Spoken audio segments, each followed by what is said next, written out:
Behind a decorative palm tree at her own sister's wedding, Lena Parker sat alone at a folding table, the only guest hidden from view. One arm absent since birth, 22 years of silent cruelty had led to this moment, segregated, invisible, treated like a stain on her family's perfect image. The champagne flowed, the laughter echoed, and hundreds of guests pretended not to notice the young woman exiled to the shadows. But across that glittering ballroom, one widowed father saw what everyone else refused to acknowledge. And 6 simple words, "Act like you're with me," would shatter everything. Before we begin Lena's journey from isolation to belonging, please take a moment to comment below with your city or country so I can see how far this story travels. And if this story moves you, please hit that like button. It helps more people find these narratives of courage and second chances. The Ashford estate had never looked more beautiful, and Lena Parker had never felt more invisible. Crystal chandeliers cast prismatic light across the grand ballroom, transforming the space into something from a fairy tale. White roses cascaded from every surface, climbing up marble columns, draping across the head table, floating in crystal bowls that cost more than most people's monthly rent. The air itself seemed to shimmer with wealth and carefully curated elegance. Lena stood just inside the service entrance, her good hand clutching a small clutch purse against her hip, her empty left sleeve pinned carefully beneath the fabric of her dress. The burgundy bridesmaid gown had been chosen by her sister Vanessa, a color that wouldn't draw attention, as her mother had explained with that particular smile that never quite reached her eyes. The dress fit poorly, altered hastily by a seamstress who'd been given very little notice and even less guidance about how to accommodate Lena's missing arm. "You're late." Her mother, Patricia Parker, materialized from the crowd like a predator sensing wounded prey. She was resplendent in champagne-colored silk, her blonde hair swept into an elaborate updo that had probably taken 3 hours and cost more than Lena's entire college tuition for the semester. "The photos are already done, thank goodness. We couldn't wait any longer." "I texted that I was running late," Lena said quietly. "My bus." "Your bus."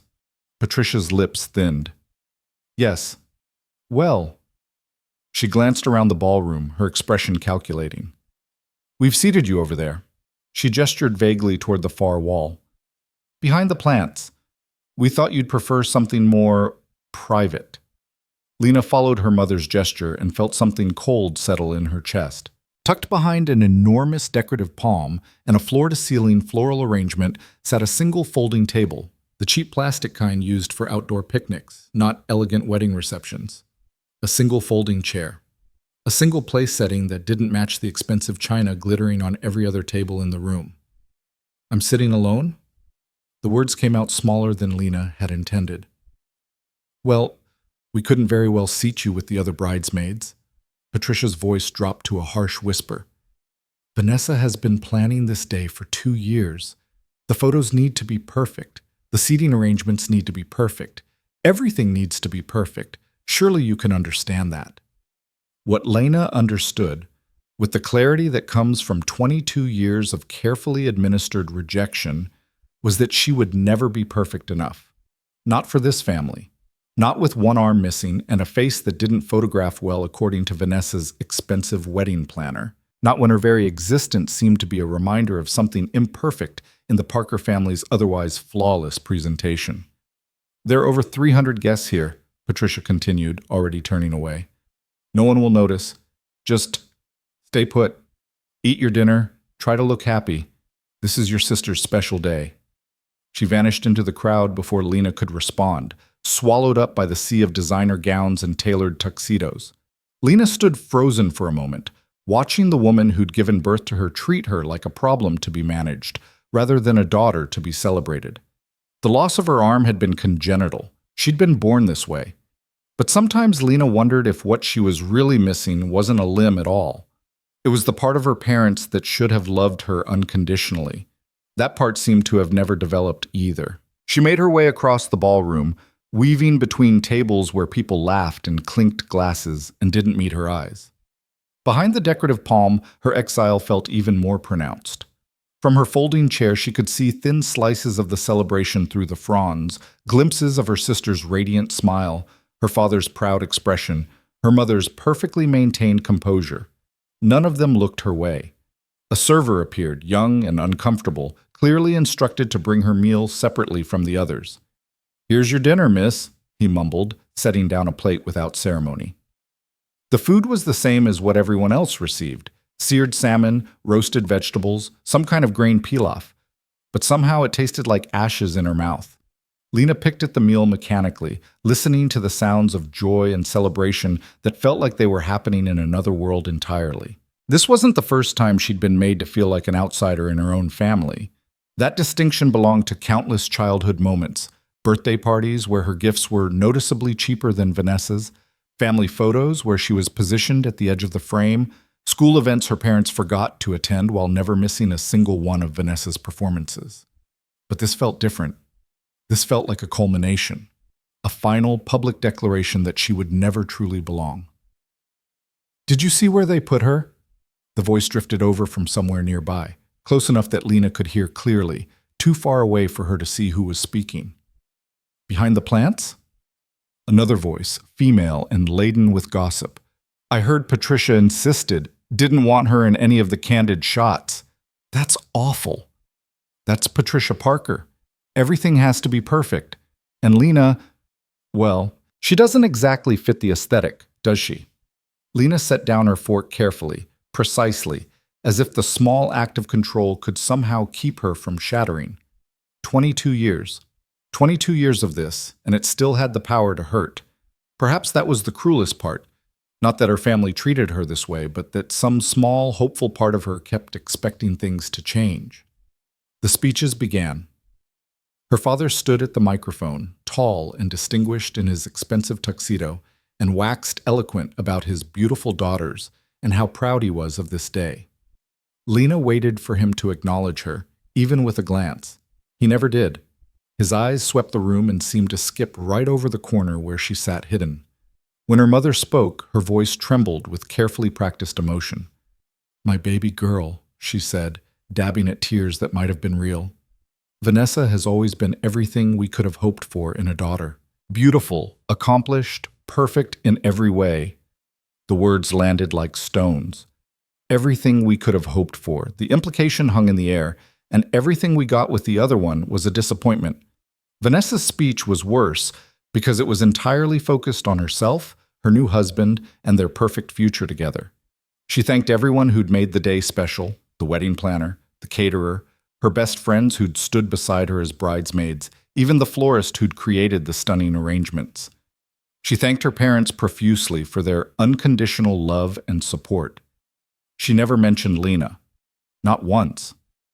When the speeches ended and the dancing began, Lena sat in her folding chair behind her wall of plants and wondered if anyone would notice if she simply left. Probably not. She could slip out through the service entrance, catch a bus back to her tiny apartment, and avoid the humiliation of sitting alone while everyone else celebrated. She was gathering her courage to do exactly that when she became aware of someone watching her. The sensation was peculiar. After hours of being deliberately ignored, having someone's attention felt almost physical. Lena glanced up through the palm fronds and found herself meeting the gaze of a man seated several tables away. He was perhaps in his mid-30s, with dark hair that was slightly too long and hadn't been styled for the occasion. His tuxedo fit well but looked uncomfortable on him, like he wasn't used to formal wear. There was something in his expression that Lena couldn't quite name: concern, perhaps, or recognition of a different kind. The look of someone who understood what it meant to be out of place. Their eyes met for only a moment before Lena looked away, heat rising in her cheeks. She didn't need pity. That was almost worse than the deliberate cruelty, the well-meaning sympathy of strangers who saw her as a problem to be solved rather than a person to be known. But when she glanced back, he was still watching, and beside him, a little girl in a purple dress was tugging on his sleeve and whispering something urgent. The man listened, nodded, then looked back at Lena with an expression that had shifted into something more resolute. He stood up. Lena watched with growing alarm as he began making his way across the ballroom, the little girl still clutching his hand. He was coming toward her. Why was he coming toward her? Had her mother sent him to tell her to leave? Was he one of the event coordinators about to explain that her table was needed for something else? She wanted to disappear, to sink into the floor, to to become as invisible on the outside as she'd always been made to feel on the inside. The man reached her table and stopped. Up close, he was taller than she'd realized, with gray eyes that held an unexpected warmth. The little girl peered around his leg, her own eyes, the same gray as her father's, filled with something that looked like indignation on Lena's behalf. "Hi," the man said. His voice was gentle but firm, like someone used to handling delicate situations. "I'm Ethan Miller. This is my daughter, Sophie." Lena stared at him, confused and uncertain. "Hello?" "I'm here with the Ashford group," he continued, gesturing vaguely toward the groom's side of the room. "Work obligation. Robert and I are colleagues." He paused, his jaw tightening slightly. "I've been watching for the last hour, and I need to say something. What's happening here? You sitting alone, hidden away like you're supposed to be ashamed. It's wrong, it's cruel, and I can't sit over there and pretend I don't see it." Lena felt her throat tighten. "You don't need to."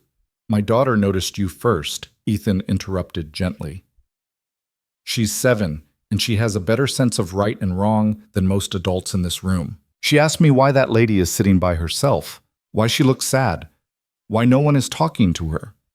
He crouched down slightly, bringing himself closer to Lena's eye level.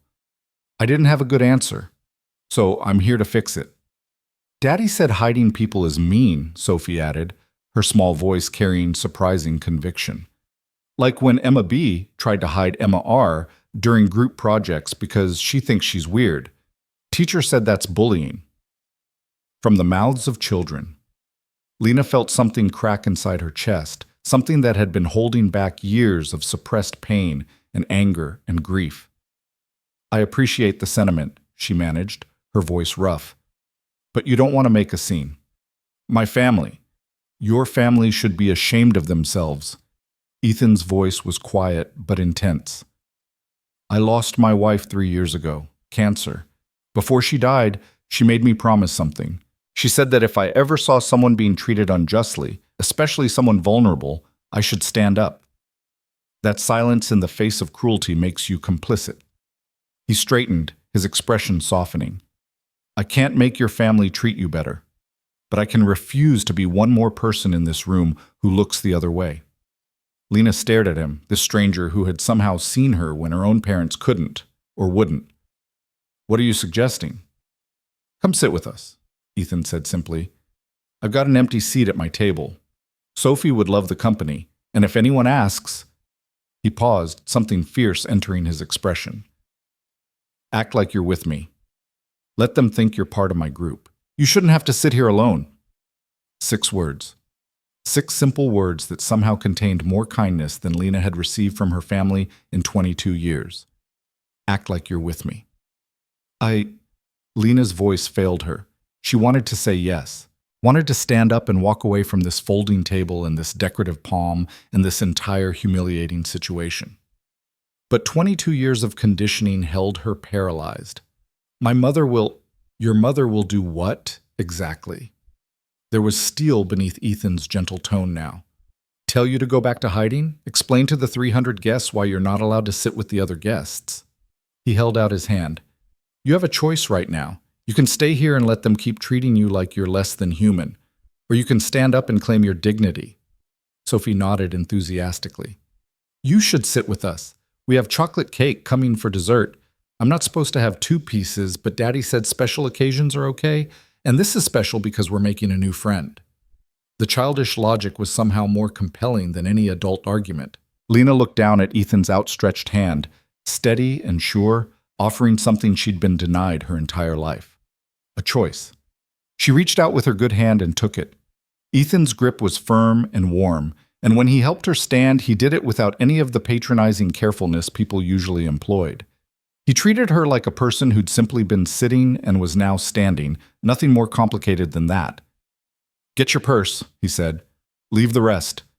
Lena grabbed her small clutch, and together, Ethan on one side, Sophie on the other, they began walking across the ballroom. It was perhaps 30 feet from her hidden table to Ethan's assigned seat. It might as well have been 30 miles. Lena felt every eye in the room tracking their progress, felt the ripple of whispers spreading like wildfire through the crowd. She kept her head up, even as her heart hammered against her ribs, even as panic threatened to choke her. Ethan's hand remained steady on her elbow, not gripping, not steering, just present, a silent reminder that she wasn't alone. They'd made it perhaps halfway across the floor when Patricia materialized in their path, her face pale with fury beneath her careful makeup. "Lena," her mother's voice was low and dangerous. "What are you doing?" "She's joining us at our table," Ethan said before Lena could respond. His tone was pleasant, professional, utterly unbothered. "I'm Ethan Miller, with Ashford Group. This is my daughter Sophie. We noticed your daughter was seated alone and thought she might prefer some company." Patricia's eyes darted between them, calculating rapidly. Around them, guests were openly watching now, their conversations dying away as they sensed drama unfolding. "That's very kind," Patricia said through a smile that looked like it caused her physical pain. "But Lena prefers a quieter setting. The noise bothers her. We were just trying to be considerate." "Does the noise bother you?" Ethan asked Lena directly, his gray eyes meeting hers with quiet intensity. Lena thought about lying, thought about smoothing things over, avoiding confrontation, being the good daughter who never made waves. 22 years of conditioning screamed at her to nod, to apologize, to slink back behind the palm tree where she belonged. Instead, she found herself saying, "No, it doesn't bother me at all." The words hung in the air between them, a direct contradiction of her mother's lie, spoken in front of dozens of witnesses. Patricia's expression flickered, her composure cracking just slightly. "Lena, don't be difficult." "I'm not being difficult," Lena said, and was shocked by how steady her own voice sounded. "I'm accepting an invitation from a kind stranger, that's all." "Your sister hasn't spoken to me all evening," Lena finished. "I'm sure she won't even notice." It was perhaps the most openly defiant thing Lena had ever said to her mother, and the shock of it registered on Patricia's face. For a moment she seemed at a loss for words. Then her expression hardened into something cold and calculating. "We'll discuss this later," she said quietly. "At home." "Actually," Ethan interjected smoothly, "I was hoping to speak with you and your husband before the evening ends. About your seating arrangements. I'm sure it was an oversight having Lena tucked away like that. Perhaps we could discuss more appropriate accommodations for family members at future events." His tone was professional, almost friendly, but there was something unmistakably pointed beneath it. The implication was clear. "I see what you're doing, and I'm willing to make it public." Patricia's jaw tightened, but they were surrounded by guests now, all watching with undisguised interest. Making a scene would be worse than letting Lena go. She could see her mother making that calculation in real time. "Of course," Patricia said finally, her voice tight. "We can discuss it later. Enjoy your dinner." She swept away, her champagne silk gown swirling dramatically.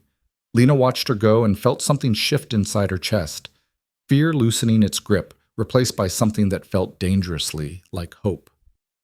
"Come on," Ethan said gently. "Tables this way." They continued across the ballroom, and this time no one stopped them. Ethan's table was positioned in a decent location, not the premium spots near the head table where the Parker family sat, but not relegated to the far walls either. There were 8 seats total, currently occupied by 3 other couples who looked up with obvious curiosity as they approached. "Everyone, this is Lena Parker," Ethan said easily, pulling out a chair for her. "Bride's sister. She's joining us for dinner." "Oh, how lovely." One of the women, mid-40s, kind-faced, wearing a royal blue gown, immediately brightened. "I'm Carol Davidson. This is my husband, James. We work with Robert as well. It's so nice to have another woman at the table. These work events can get awfully stuffy." The introductions continued around the table. Everyone was friendly, welcoming, treating her like a normal guest rather than a curiosity or a problem. Lena found herself relaxing incrementally, the tight knot of anxiety in her chest beginning to loosen. Sophie climbed into the seat beside Lena and immediately launched into an enthusiastic explanation of her purple dress and how it had exactly 7 layers and how her daddy had let her pick it out herself even though it was probably too fancy. "It's beautiful," Lena told her honestly. "Purple is an excellent choice. It suits you." "You think so?"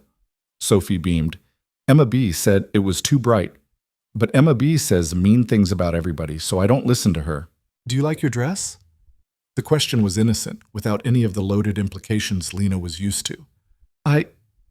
It's okay, she said carefully. Just okay? Sophie frowned. That's sad. Dresses should be better than okay. Dresses should make you feel pretty. Sophie, Ethan said gently, remember what we talked about? Sometimes people can't choose their own clothes for events. That doesn't mean they don't look nice. Oh. Sophie absorbed this information seriously. Did someone else pick your dress? My sister did, Lena admitted. The bride? Sophie's eyes went wide. She picked it, but it's not even purple. If I was getting married, I would make all the other ladies wear purple so we could match and look like we were in a purple army. Despite everything, despite the humiliation and the pain and the fear still thrumming through her veins, Lena found herself laughing. It was a small sound, rusty from disuse, but genuine. A purple army does sound quite impressive, she agreed. Dinner was served to their table, and Lena discovered that food tasted entirely different when you weren't eating it alone behind a potted plant. The conversation flowed around her. Work gossip, stories about children, plans for upcoming holidays. Carol drew her in, asking gentle questions about her studies. She was in her senior year at community college, majoring in child development. Her interests? She volunteered at a youth center. Her plans after graduation? She didn't know yet, couldn't afford to think that far ahead. No one asked about her arm. No one stared at the pinned sleeve or offered pitying smiles, or suggested she must be so brave for existing in public. They just talked to her, like she was a person. It was perhaps the most radical act of kindness Lena had ever experienced. Your daughter is wonderful, she told Ethan quietly during a lull in the conversation. Sophie had gotten up to visit another child at a nearby table, leaving them with a moment of relative privacy. She is, Ethan agreed, his expression softening as he watched his daughter across the room. She's been my anchor since her mother died. Kids have this incredible way of cutting through all the nonsense adults create. She sees things clearly, right and wrong, fair and unfair. No gray area. He turned back to Lena. She was the one who insisted I do something, said it wasn't right that you were all alone. You didn't have to listen to her. Yes, I did. Ethan's voice was firm. My wife, Sarah, she was a social worker. Spent her whole career fighting for kids who nobody else was fighting for. The ones in broken systems, bad situations, families that didn't want them or couldn't care for them properly. She saw people that everyone else overlooked. He paused, his jaw tightening slightly. Before she died, she made me promise to keep seeing them too. To not become the kind of person who looks away from injustice because it's uncomfortable. I'm not a child in the system, Lena said quietly. No, Ethan agreed. But you're someone being treated unjustly by the people who should love you most. That's worse in some ways. At least kids in the system know the people failing them are strangers. You're being failed by your own family. The blunt assessment stole Lena's breath. No one had ever said it so clearly before. Oh, she'd known it, had lived it every day of her life. But hearing someone else acknowledge it out loud was like having a wound she'd been hiding suddenly exposed to air. I'm sorry, Ethan said, evidently reading something in her expression. That was too direct. Sarah always said I had the subtlety of a brick through a window. No, Lena managed. No, you're right. It's strange to hear someone else say it. Most people pretend they don't notice, or they make excuses for it. I'm not most people. Ethan's smile was crooked, self-deprecating. And I'm too old and too tired to pretend I don't see what's right in front of me. Before Lena could respond, Sophie returned in a whirlwind of purple tulle and excited energy. There's going to be dancing, she announced. The lady said the bride and groom are going to dance first, and then everybody else can dance, and I want to dance with Daddy, and with Lena too. Lena might not want to dance, Ethan cautioned, but Sophie had already grabbed Lena's good hand, her small fingers warm and insistent. Please, just one dance? I'm a really good dancer. I only stepped on Daddy's feet twice last time. 3 times, Ethan corrected, but he was smiling. Lena looked at this child, this bright, bold, unfiltered little girl who saw her as a person worthy of invitation rather than a problem to be managed. She thought about all the times she'd sat on the sidelines, watching others dance, watching others participate in the joyful rituals of family and community while she remained always on the outside. "I'd love to dance with you," she heard herself say. Sophie's face lit up like Christmas morning. The music started, something slow and romantic for the bride and groom's first dance. Vanessa looked radiant in her custom gown, her new husband gazing at her with obvious adoration. They moved together flawlessly, a perfect picture of love and beauty and everything the Parker family valued. Lena watched from Ethan's table and felt nothing. Or perhaps not nothing. Perhaps a sense of sad recognition that she would never be what Vanessa was. Would never be the golden child, the favored one, the daughter who made their parents proud. But maybe, for the first time, she was beginning to think that was okay. When the bridal dance ended and the floor opened to other guests, Sophie dragged Lena up with enthusiasm that couldn't be denied. They joined several other parent-child pairs on the floor, and if their dancing was more enthusiastic than graceful, Sophie didn't seem to care. "You're really good," Sophie declared, even though Lena was mostly just swaying and occasionally spinning the little girl when the music called for it. "So are you," Lena said, and meant it. Sophie danced with the unself-conscious joy that only children possess, throwing herself into every movement with complete abandon, unconcerned with how she looked or what anyone thought. When had Lena lost that? When had she started measuring every action against the fear of judgment? She couldn't remember a time when she hadn't been aware of her difference, hadn't felt the weight of being less than what her family wanted. The song ended and transitioned into something faster.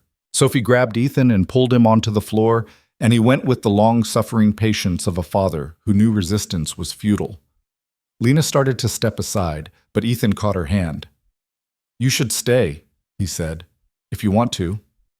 It wasn't an obligation, wasn't pity, just an invitation, freely offered, freely declined if she chose. Lena stayed. They danced, Ethan and Sophie and Lena, in a small circle, moving to music that was probably too loud and too fast for elegant waltzing. Sophie giggled and spun and occasionally crashed into Ethan's legs with the graceless enthusiasm of childhood. Lena found herself laughing too, genuine laughter that bubbled up from somewhere deep inside. From her position on the dance floor, Lena could see her family's table clearly. Her father was talking to someone, not watching the dancers. Her mother was focused on her phone, likely already working on damage control, reaching out to guests, shaping the narrative, explaining away whatever scene she imagined was unfolding. But Vanessa was watching. The bride stood beside her new husband, her expression unreadable, and for just a moment her eyes met Lena's across the crowded floor. Lena had spent her entire life trying to read her sister's expressions, trying to figure out what Vanessa wanted or needed or expected from her, trying to be good enough, quiet enough, invisible enough to deserve even scraps of affection. But in that moment, she realized something profound. She didn't care anymore what Vanessa thought. The song ended. Ethan was breathing hard, clearly not used to this much movement. Sophie was beaming, her cheeks flushed with exertion. "Can we get cake now?" she asked. "I was really good and danced with lots of people, so I think I deserve cake." "I think you probably do," Ethan agreed. He glanced at Lena. "Will you join us?" And Lena, who had spent 22 years hidden behind plants and tucked into corners and told to be grateful for whatever scraps of inclusion were thrown her way, said yes. They returned to the table where the promised cake had arrived, towering slices of white chocolate raspberry that looked almost too elegant to eat. Sophie dug in with enthusiasm. Carol was regaling her husband with some story about their daughter's college adventures. The other couples at the table were engaged in their own conversations, comfortable and easy. Lena picked up her fork and realized, with a strange sense of dislocation, that she felt almost normal, not hidden, not ashamed, just present. "Thank you," she said quietly to Ethan, "for what you did tonight." Ethan set down his own fork and looked at her seriously. "You don't need to thank me for basic human decency." "Maybe not," Lena agreed, "but I'm going to anyway. You didn't have to do any of this. You risked making things awkward for yourself, for your work relationships. If my work relationships are threatened because I refuse to watch someone being mistreated, then they're not relationships worth having." Ethan's voice was firm. "Besides, Robert's the groom. He wasn't going to notice or care, and everyone else at this table, He gestured around at the Ashford Group employees and their spouses. They all saw what I saw. They were just too polite to say anything. Is that true? Lena asked Carol, who was close enough to have been listening. Carol set down her wine glass. Absolutely true. James and I were appalled when we saw where they'd put you. We were actually discussing whether to say something when Ethan beat us to it. She reached across the table and patted Lena's hand. What they did tonight was unconscionable. Family shouldn't treat family that way.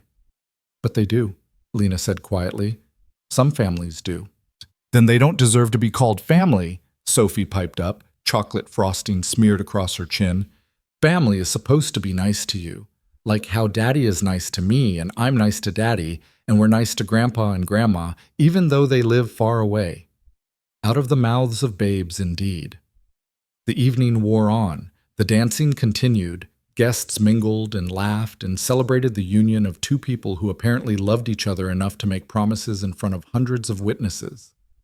From where she sat, at a real table with real people, no longer hidden, Lena watched it all with a strange sense of detachment. This was supposed to be her family. These people, her parents, her sister, the extended network of aunts and uncles and cousins who'd also pretended not to notice her segregation tonight, they were supposed to be the people who loved her most in the world. Instead, it had taken a widowed stranger and his 7-year-old daughter to show her what basic kindness looked like. Around 10 o'clock, Sophie started to fade.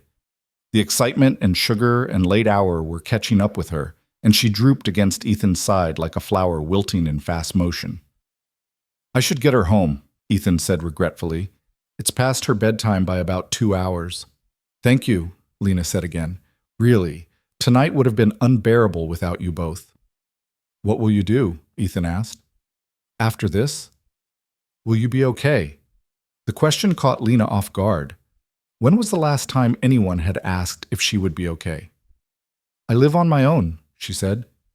Small apartment off campus. I'll catch a bus home, same as I came. Ethan frowned. Buses are probably not running this late.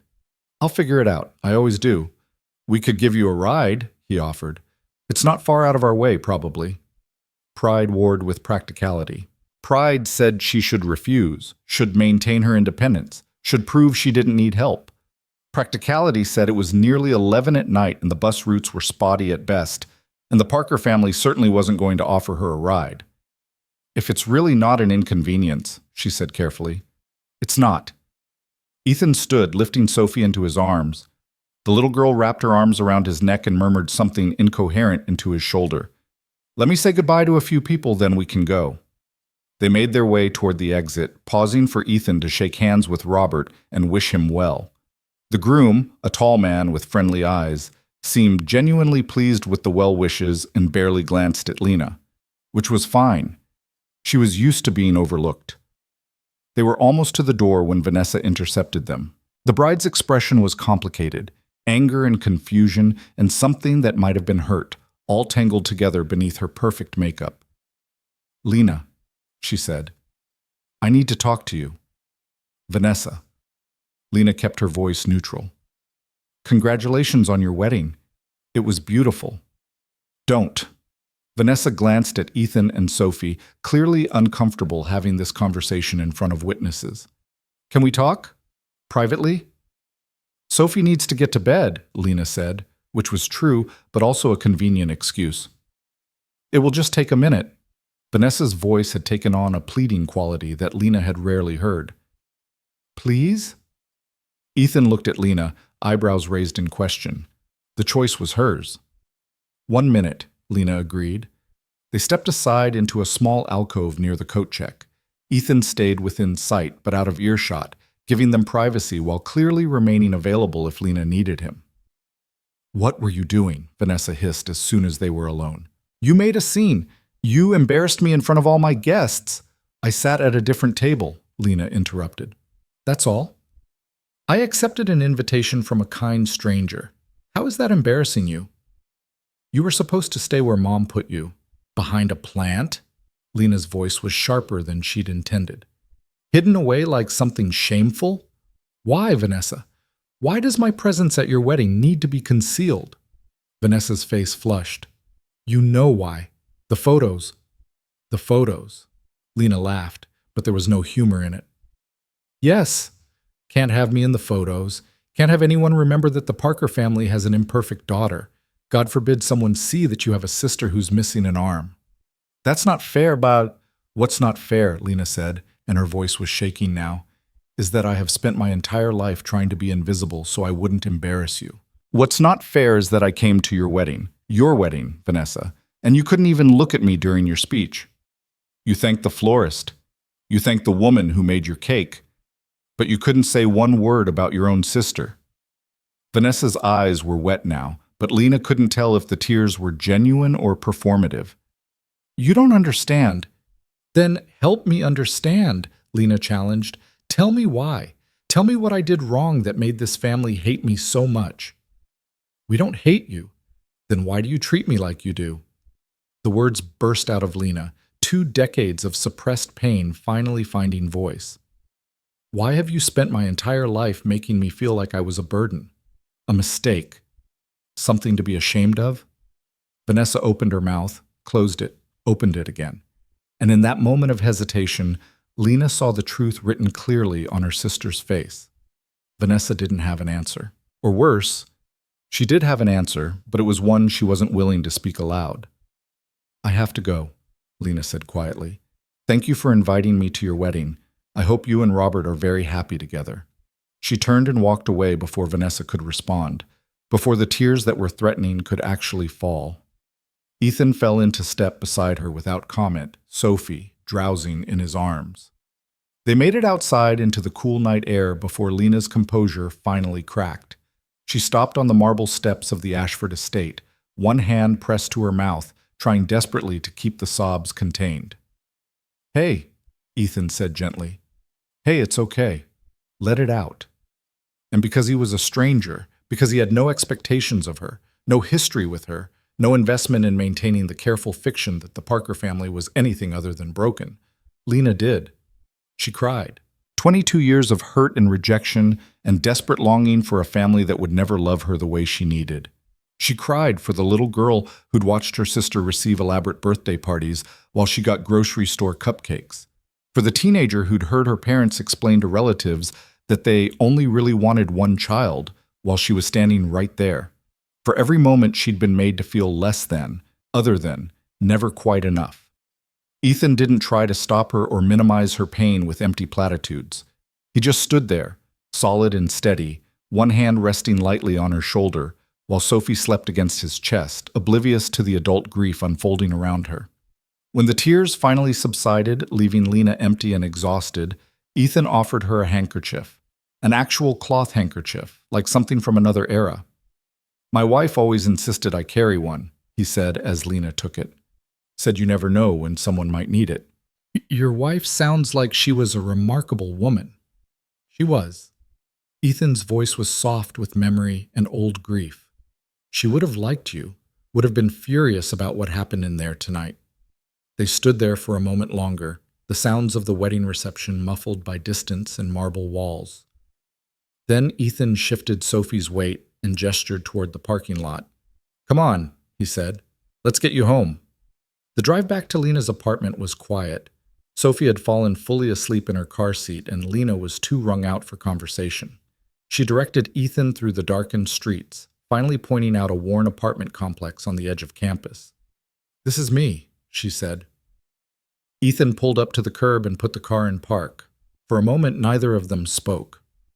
I don't want to overstep, he said finally, but if you need anything, if your family makes things difficult, or if you just need someone to talk to, I'm willing to listen. He pulled a business card from his wallet and offered it to her. That's my cell. Don't hesitate to use it. Lena took the card, running her thumb over the embossed text. Ethan Miller, Senior Project Manager, Ashford Group, a lifeline, offered freely. Thank you, she said. I don't know if I'll need it, but thank you. Take care of yourself, Lena Parker, Ethan said. You deserve better than what they're giving you. Lena climbed out of the car and stood on the sidewalk, watching as Ethan drove away into the night. The business card felt heavy in her hand, weighted with possibility, with the strange and terrifying prospect that maybe, just maybe, there were people in the world who would choose her, who would see her as something other than a disappointment or a burden. She let herself into her tiny studio apartment, barely more than a room with a kitchenette, but it was hers, and sat down on the edge of her bed.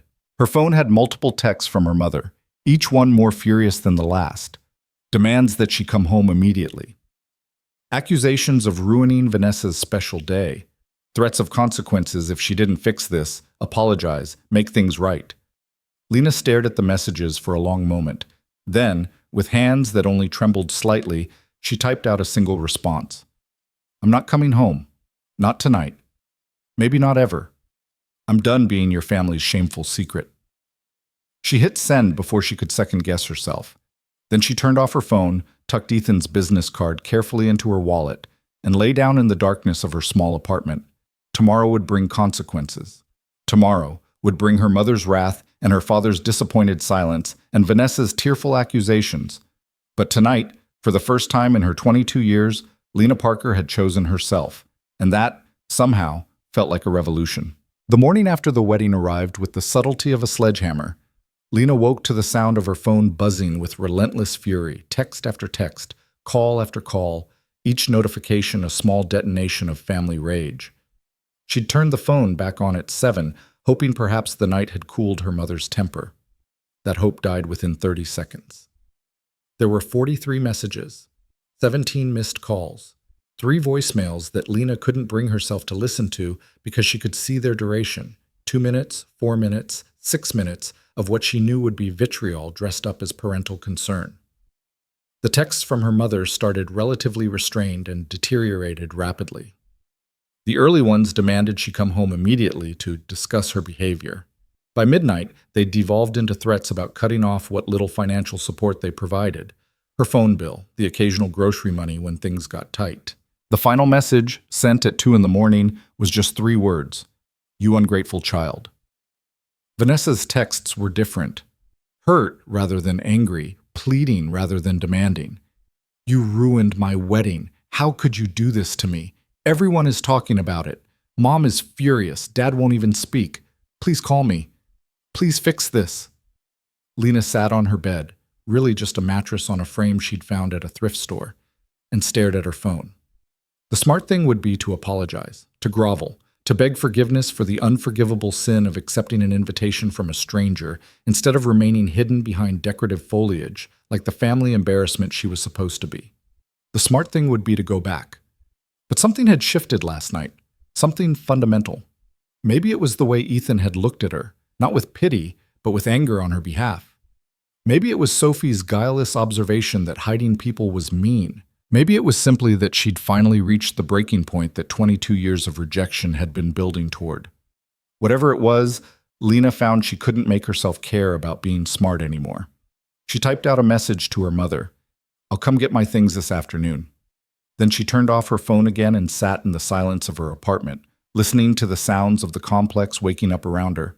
A baby crying somewhere above, a couple arguing in Spanish next door, the rumble of traffic from the street below, the ordinary sounds of ordinary lives. She'd never felt more alone or more free. By noon, Lena had worked up the courage to actually go back to the Parker house. She borrowed a friend's car, Maya, her study partner from child development class, who asked no questions when Lena showed up looking exhausted and asked for help moving. Maya just grabbed her keys and said, "Let's go." The Parker house was in Riverside Estates, a gated community where every lawn looked like it had been manicured with nail scissors, and every house cost more than most people earned in a decade. Lena had grown up in this neighborhood, but had never felt like she belonged here. The wealth was isolating, the perfection suffocating. Everyone smiled and no one saw anything wrong. She used her key, wondered how long before her mother changed the locks, and stepped into the marble foyer. The house was silent in the heavy way that meant people were home but not speaking. The air itself felt thick with suppressed fury. "Lena?" Her father's voice came from his study. "Is that you?" Richard Parker appeared in the doorway of his home office, still wearing his reading glasses, looking older than Lena remembered. Or maybe she was just seeing him clearly for the first time, not as the distant father figure she'd spent her life trying to please, but as a man who'd made a choice to prioritize appearance over his own daughter's well-being. "I'm here to get my things," Lena said, Her voice was steadier than she'd expected. "Your mother wants to speak with you." "I'm sure she does." Lena moved toward the stairs. "I'll be quick." "Lena." Her father's voice took on the tone he used in business negotiations. Firm, reasonable, expecting compliance. "Don't make this harder than it needs to be. Come sit down. Let's talk about this like adults." "Adults," Lena repeated, and something sharp edged into her voice. "Is that what we're calling it when you hide your daughter behind plants at a family wedding?" Her father's expression flickered, a moment of something that might have been shame before his composure reasserted itself. "That's not fair. Your mother was trying to make you comfortable.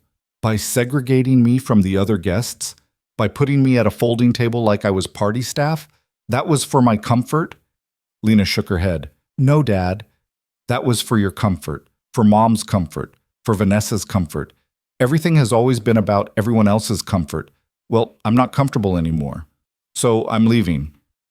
"You're being dramatic." Patricia's voice came from the top of the stairs. She descended like a queen addressing her subjects, regal, composed, utterly in control. She was dressed impeccably, even on a Sunday morning, every hair in place, makeup applied with precision. "One incident and you're going to throw away your family." "One incident?" The words came out louder than Lena intended. "One incident? Mom, you've been throwing me away my entire life. Yesterday was just the first time you did it in front of 300 witnesses." Patricia's jaw tightened. "We have given you everything. A roof over your head, food, education. You gave Vanessa everything," Lena corrected. "You gave me the bare minimum required to not be reported to child services. There's a difference." "How dare you?" Patricia's composure cracked, fury bleeding through. "After everything we've sacrificed for you, do you know what it was like raising a child with your condition? The stares, the questions, the pity from everyone who saw us? The way people looked at our family like something was wrong?" There it was. The truth that had always lurked beneath every careful explanation, every rationalization, every time they'd positioned her just outside the frame of a family photo. "Something is wrong with your family," Lena said quietly. "But it's not my missing arm. It's your missing compassion." Patricia recoiled as if she'd been slapped. Richard made a sound like he wanted to intervene, but didn't know how. In the silence that followed, Lena heard footsteps and turned to see Vanessa standing in the doorway to the kitchen, still in her pajamas, her eyes red and swollen. "Do you even care that you ruined my wedding?" Vanessa's voice was thick with tears. "That every single person there is now talking about the scene you caused instead of my marriage?" "I didn't cause a scene," Lena said. "I sat at a different table. That's all. If that's enough to overshadow your entire wedding, maybe you should ask yourself why." "Because you made everything about you." Vanessa's voice rose, hysteria creeping in. "My special day, and you had to go, and I made nothing about me," Lena interrupted. "I have spent my entire life making myself small so you could shine brighter. I have swallowed every slight, every rejection, every casual cruelty, so that you could have your perfect life. And when I finally accepted a basic act of human kindness from a stranger, you call it making things about me?" "He was nobody," Vanessa spat. "Some random work contact of Robert's. You made us look like we abuse you." "You do abuse me." The words hung in the air like a verdict. "Maybe not physically, but emotionally? You've been starving me my entire life and expecting me to be grateful for scraps." Patricia stepped forward, her expression dangerous.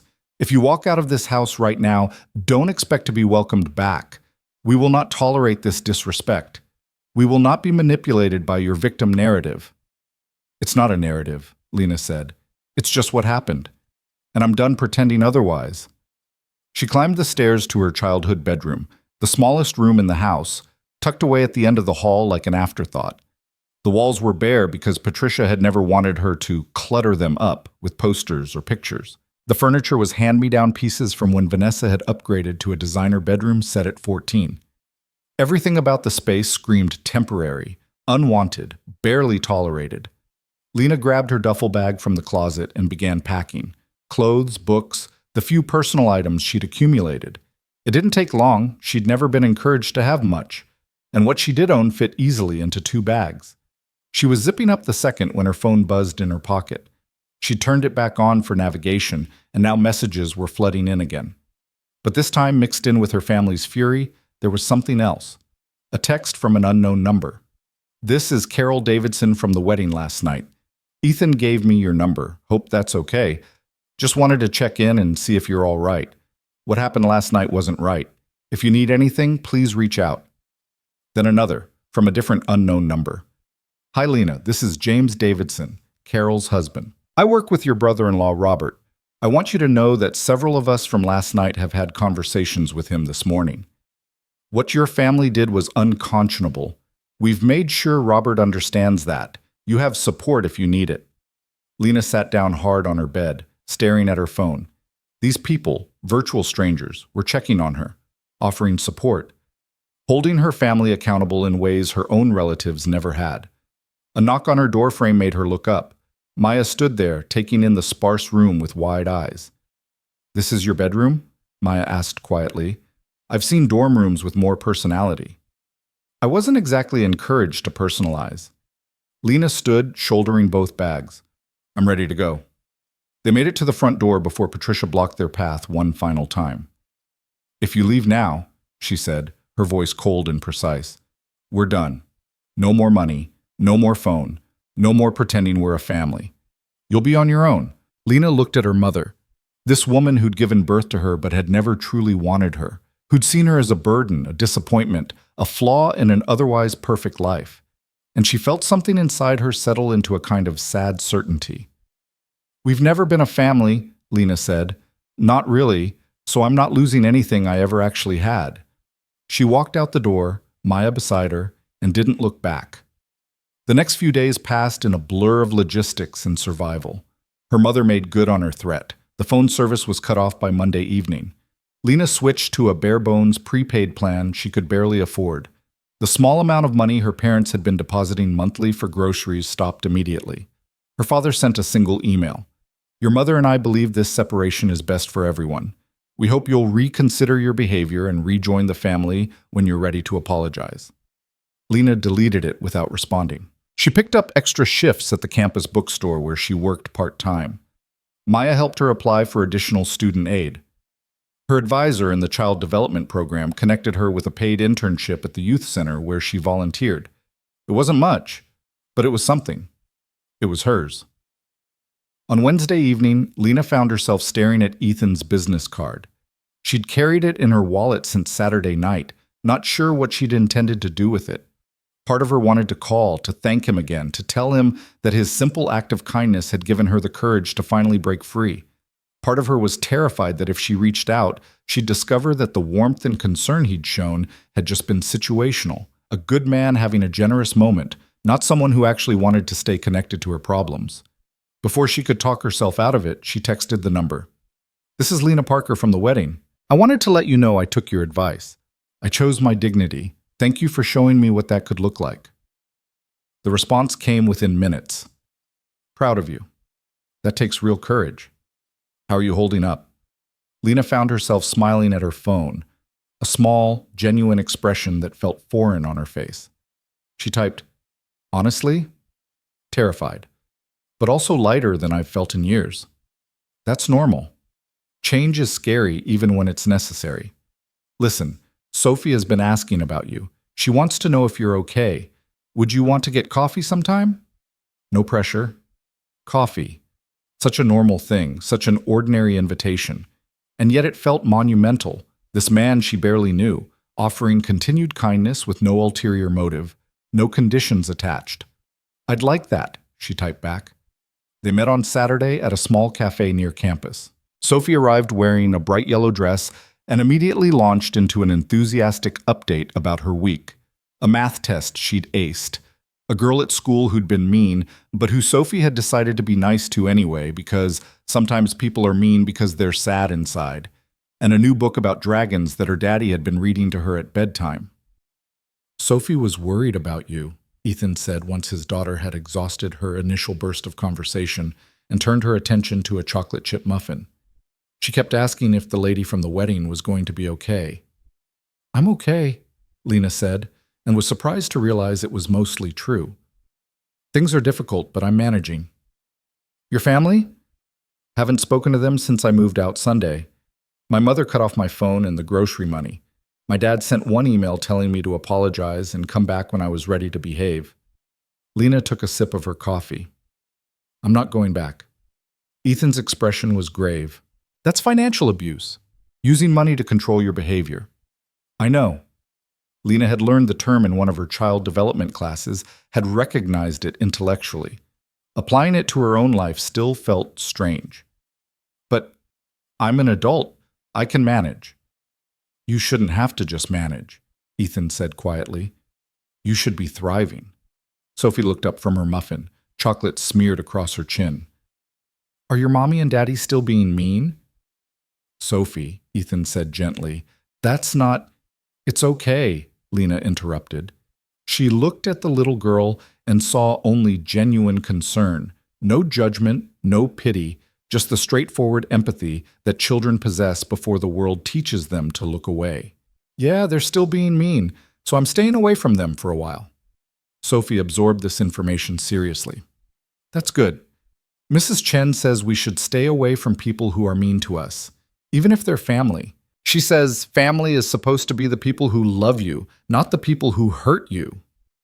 Mrs. Chen sounds very wise, Lena said. She's my therapist, Sophie explained matter-of-factly. I see her because Mommy died, and sometimes I get sad about it. She helps me talk about feelings. Lena glanced at Ethan, who shrugged slightly. We don't hide therapy in this house.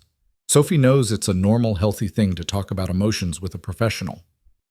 I wish more families thought that way, Lena said. They talked for over an hour, the conversation flowing easily despite the weight of the topics they covered.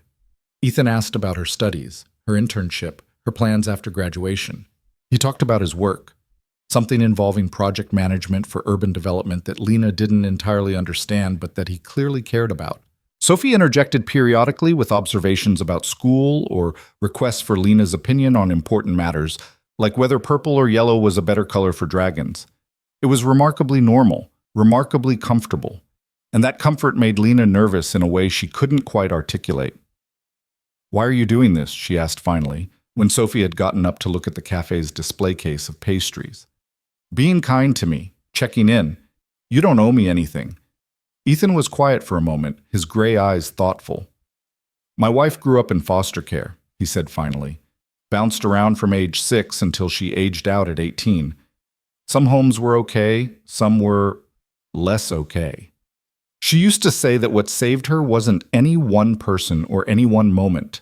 It was the accumulation of small kindnesses from people who didn't have to care, but chose to anyway. A teacher who noticed she wasn't eating lunch and started bringing extra. A foster sister who shared her clothes even though they weren't technically supposed to. A social worker who actually listened. He paused, his expression distant with memory. She said those small acts taught her that she was worth caring about, even when the world seemed determined to prove otherwise. I'm not a foster kid, Lena said quietly. No, Ethan agreed. But you're someone whose family has spent your entire life teaching you that you're not worth caring about. And I refuse to be one more person who reinforces that lesson. He met her eyes steadily. You're worth caring about, Lena. Not because of what you can do or how you look or whether you fit someone else's definition of perfect. Just because you're a person who exists and deserves kindness. Lena felt her throat tighten dangerously. She'd spent so long armoring herself against rejection, the genuine acceptance felt almost painful, like blood rushing back into a limb that had fallen asleep. Thank you, she managed. Sophie returned with a sugar cookie in the shape of a cat and declared that they should all go to the park because sitting is boring and moving is better. Ethan looked at Lena questioningly, and she found herself nodding. They spent the afternoon at a small neighborhood park, Sophie running between the swings and the slide with inexhaustible energy. Lena and Ethan sat on a bench, watching her play, talking about nothing in particular and everything important. He told her about Sarah's illness, the diagnosis, the treatment, the impossible decisions, the grief that still ambushed him at unexpected moments. She told him about growing up with one arm, about the physical therapy and the well-meaning pity, and the constant sense of being treated like inspiration porn for able-bodied people's comfort. People used to tell my parents how brave they were for keeping me, Lena said, like I was some kind of charity case they could have dumped at a hospital. My mother ate it up. She'd smile and say something about how every child deserves a chance, while I stood right there, hearing the implication that I should be grateful they didn't abandon me. That's grotesque, Ethan said flatly. That's my family. Lena watched Sophie climb the jungle gym with fearless determination. What about you? Is your family supportive? My parents are good people, Ethan said. They live in Oregon now, retired. They were devastated when Sarah died, but they've been there for Sophie and me. My sister is in Seattle, also good. We're not close in proximity, but we're close in the ways that matter. He paused. They were actually horrified when I told them what I witnessed at the wedding. My mother wanted me to give you her number in case you needed a surrogate mom for anything. The casual offer of substitute family made Lena's eyes sting. Your mother sounds lovely. She is. She's also a meddler who will absolutely try to feed you too much and give you unsolicited life advice if you give her an opening. Ethan smiled. But her heart is in the right place. As the afternoon stretched toward evening, they walked back to Ethan's car. A sensible sedan with a booster seat in the back and evidence of child occupancy scattered throughout. Sophie chattered the entire drive back to Lena's apartment complex, explaining in elaborate detail the plot of the dragon book they were reading. The dragon is lonely because everyone is scared of him because he's big and has fire, Sophie explained earnestly. But really he just wants friends. And then a little girl isn't scared, and they become best friends. And she teaches the other people that dragons are nice if you're nice to them first.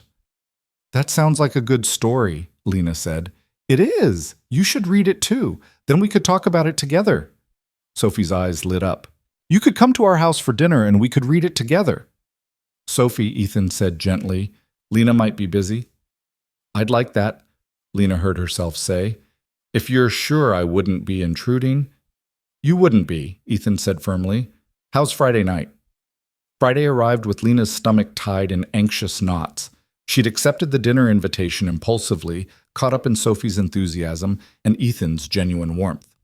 But now, standing outside their house in a quiet residential neighborhood, she was second-guessing everything.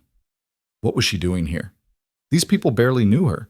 She was inserting herself into their lives, taking advantage of their kindness, being exactly the burden her family had always accused her of being. Before she could talk herself into leaving, the front door opened and Sophie appeared, wearing yet another purple dress and beaming like Lena's arrival was the best thing that had happened all week. You came. I was watching from the window. Come in, come in. I have to show you my room and my stuffed animals and the puzzle I'm working on.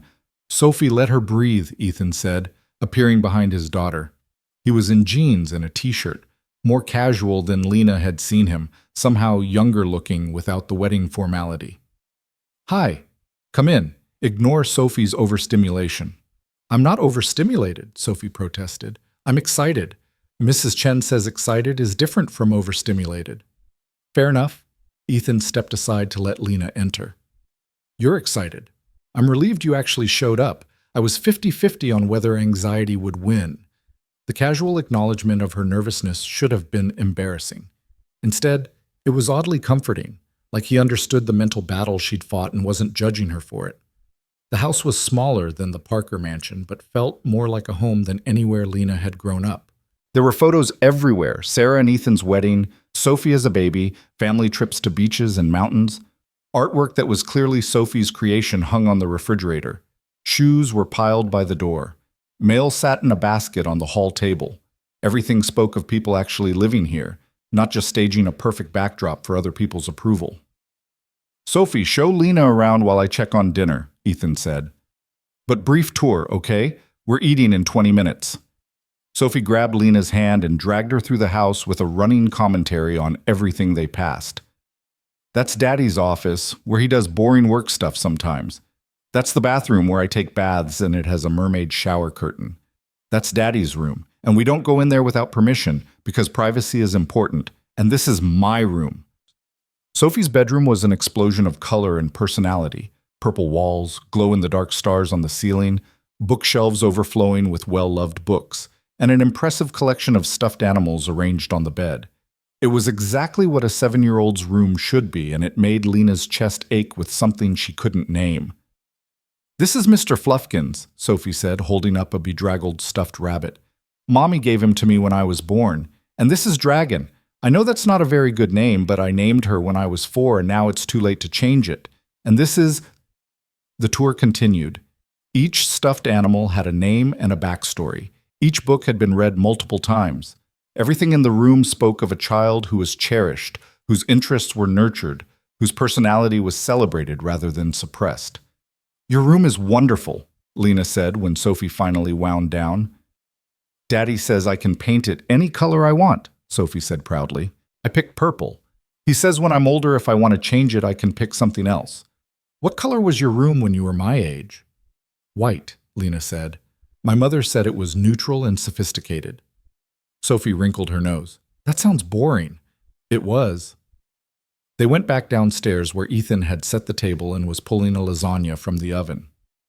The kitchen smelled amazing. Garlic and tomato and cheese and herbs. It was homemade, Lena realized. Not catered, not picked up from some expensive restaurant. Actually cooked. "I'm not a great chef," Ethan said, catching her expression. "But I can make about 5 things really well. And lasagna is one of them. Sarah's recipe. She was the real cook in the family. I'm just following her instructions." They sat down to eat, and it was chaotic and comfortable in equal measure. Sophie talked constantly, requiring regular reminders to actually eat her food, rather than just narrate every thought that entered her head. Ethan asked Lena about her week, her classes, her internship at the youth center. He listened to her answers with genuine interest, asking follow-up questions that showed he was actually paying attention. "The kids at the center are amazing," Lena found herself saying. "Most of them have been through trauma, abuse, neglect, family separation, but they're so resilient, so willing to trust again, if you're patient and consistent." "That's what Sarah always said," Ethan replied. "That kids want to trust adults, they're wired for it. But you have to prove you're trustworthy, you have to show up consistently. You can't promise things you won't deliver." "Exactly." Lena felt something warm unfold in her chest. Too many people make grand promises to these kids and then disappear. It's worse than never promising anything at all. "Do you want to work with kids like that after graduation?" Ethan asked. "I do," Lena said. "I want to be a child advocate. Help kids in the system or in bad family situations.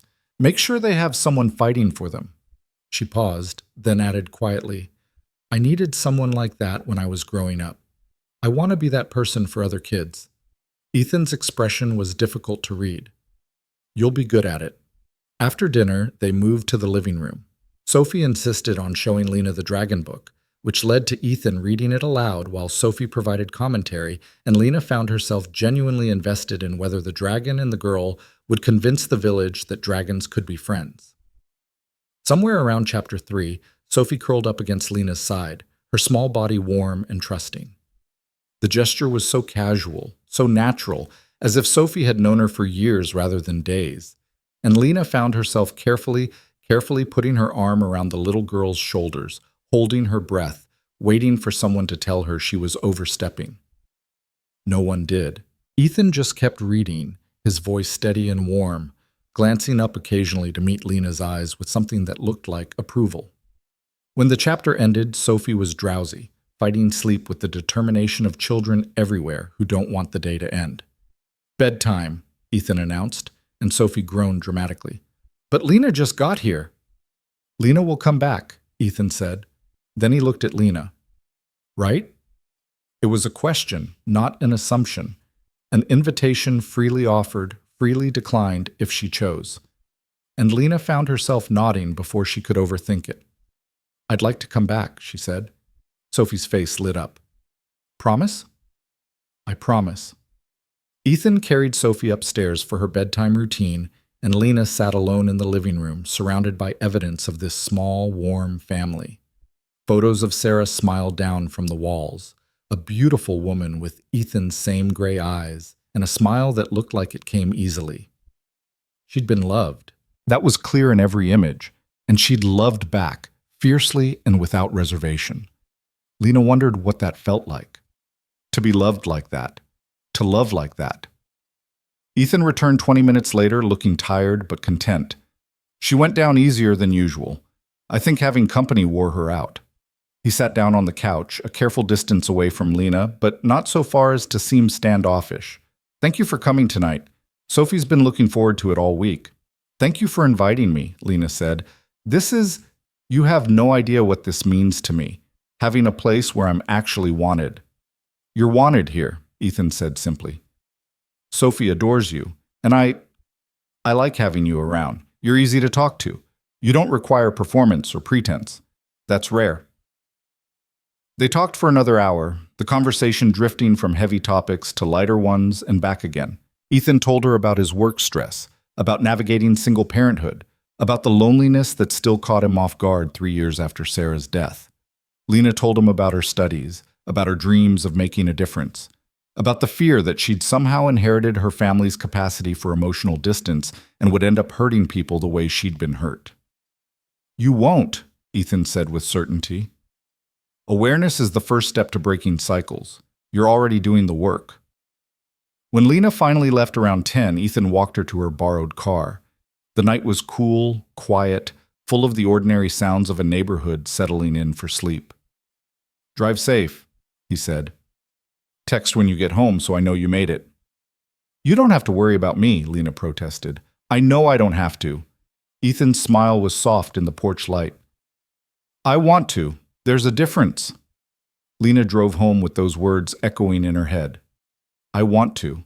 Not obligated to, not forced to, not guilted into. Just want to. Simple human caring, freely given. She was beginning to understand that this was what family was supposed to feel like. And her actual family, predictably, was about to remind her why she'd left. The summons came 3 weeks later, delivered not through her disconnected phone or her father's terse emails, but through Vanessa herself. Lena was leaving her shift at the campus bookstore when she found her sister waiting by the bike rack, looking uncharacteristically disheveled in jeans and an oversized sweater, her usually perfect hair pulled back in a messy ponytail. We need to talk, Vanessa said without preamble.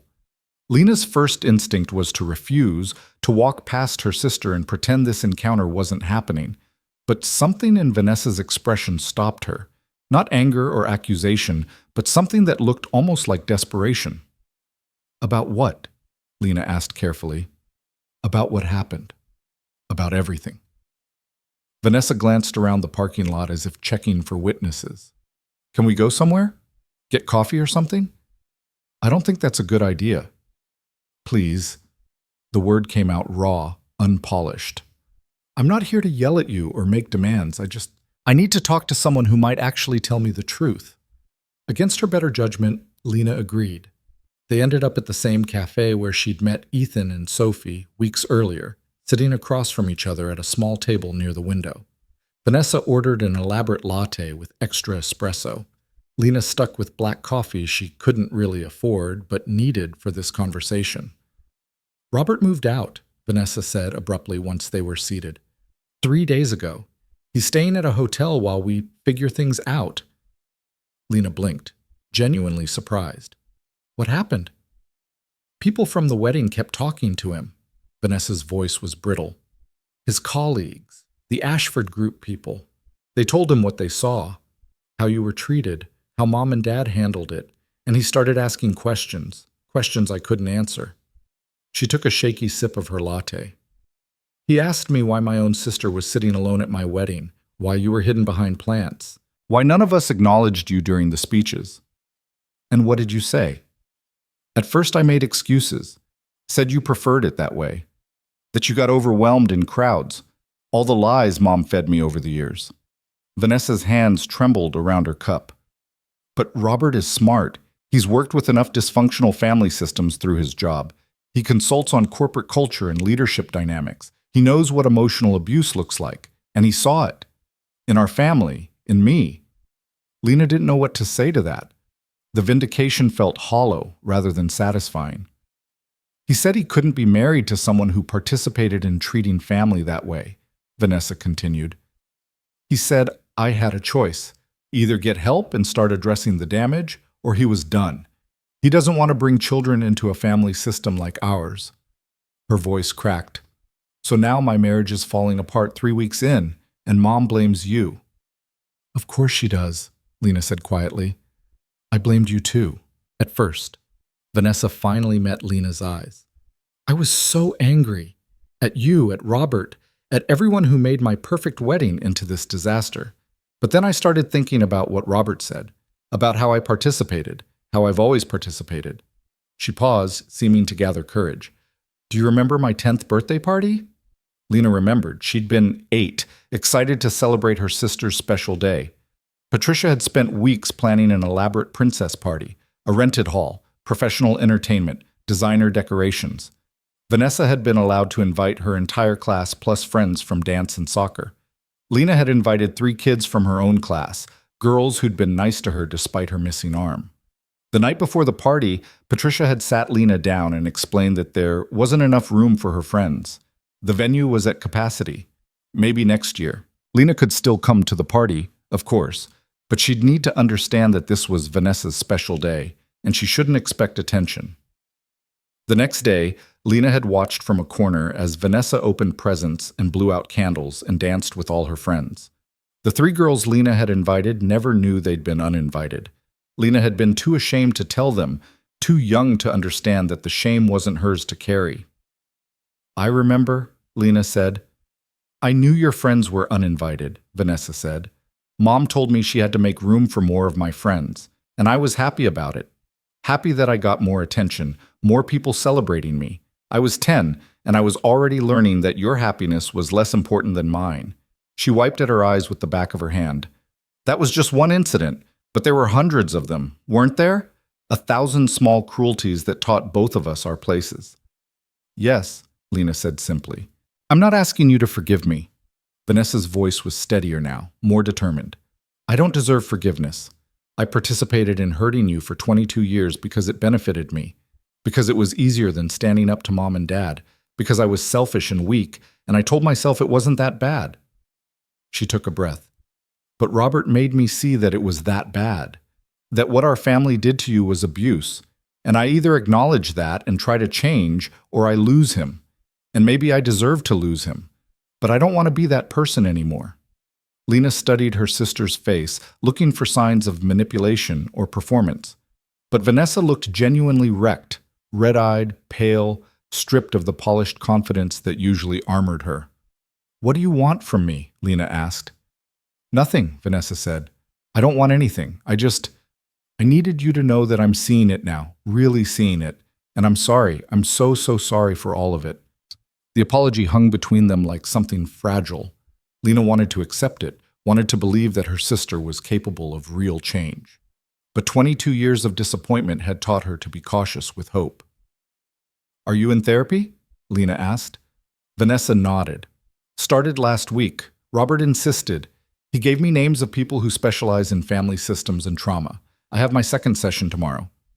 That's good, Lena said carefully. That's a good start. Is there any chance? Vanessa started, then stopped, seeming to reconsider. No, never mind. You don't owe me anything. What were you going to ask? If there was any chance we could have a relationship, Vanessa said quietly. Not now. Not until I've done the work. But someday. If I prove I've actually changed, if I can be the sister you deserved all along. Lena considered the question. A month ago, she would have said no immediately. Would have protected herself from further disappointment by cutting off all possibility of reconnection. But Ethan's kindness had cracked something open in her, a willingness to believe that people could be better than their worst moments, that change was possible if someone truly committed to it. Maybe someday, she said finally. But Vanessa, you need to understand something. I can't be the one to fix your marriage or your relationship with our parents. I can't be your redemption project. If you're going to change, it has to be because you want to be a better person, not because you're trying to win back Robert or prove something to me. I know, Vanessa said. I'm not asking you to fix anything. I'm just asking you not to close the door completely. They talked for another 30 minutes, the conversation stilted and painful and occasionally edging toward real honesty. Vanessa asked about Lena's life now, and Lena found herself talking about her internship, her classes, the youth center. She carefully didn't mention Ethan or Sophie. That part of her life felt too precious to expose to family scrutiny. When they parted ways in the parking lot, Vanessa hugged her awkwardly. Thank you for listening, she said. I know I don't deserve it. No, Lena agreed. But maybe that's not the point. She drove back to her apartment feeling unsettled, the conversation replaying in her mind. Part of her wanted to believe Vanessa was sincere. Part of her knew that wanting something didn't make it real. People said they'd change all the time. Actually doing it was much harder. Her phone buzzed with a text from Ethan. Sophie wants to know if you're coming for dinner Sunday. She's campaigning hard for pizza and a movie. Fair warning, her movie taste runs toward animated animals with improbable adventures. The message made Lena smile despite her emotional exhaustion. She typed back, Animated animals sound perfect. I'll bring dessert. You don't have to bring anything. Just yourself. I want to, she wrote, echoing his words from weeks ago. There's a difference. The response was immediate. Fair enough. See you Sunday. Sunday dinner became a regular occurrence, then twice a week. Then Lena found herself at Ethan's house more often than her own apartment, staying for dinner and movies, helping Sophie with homework, learning to cook beside Ethan in a kitchen that smelled like garlic and laughter instead of criticism and control. You're here a lot, Sophie observed one evening in November, her tone matter-of-fact rather than judgmental. They were working on a puzzle together while Ethan graded project proposals at the dining table. Daddy says that's good. He says everyone needs people who feel like home. Do I feel like home? Lena asked, curious. Sophie considered this seriously. Kind of, like how Grandma and Grandpa's house feels like home, but different than our house. Both homes, but different kinds. She placed a puzzle piece with satisfaction. Mrs. Chen says home is where you feel safe to be yourself.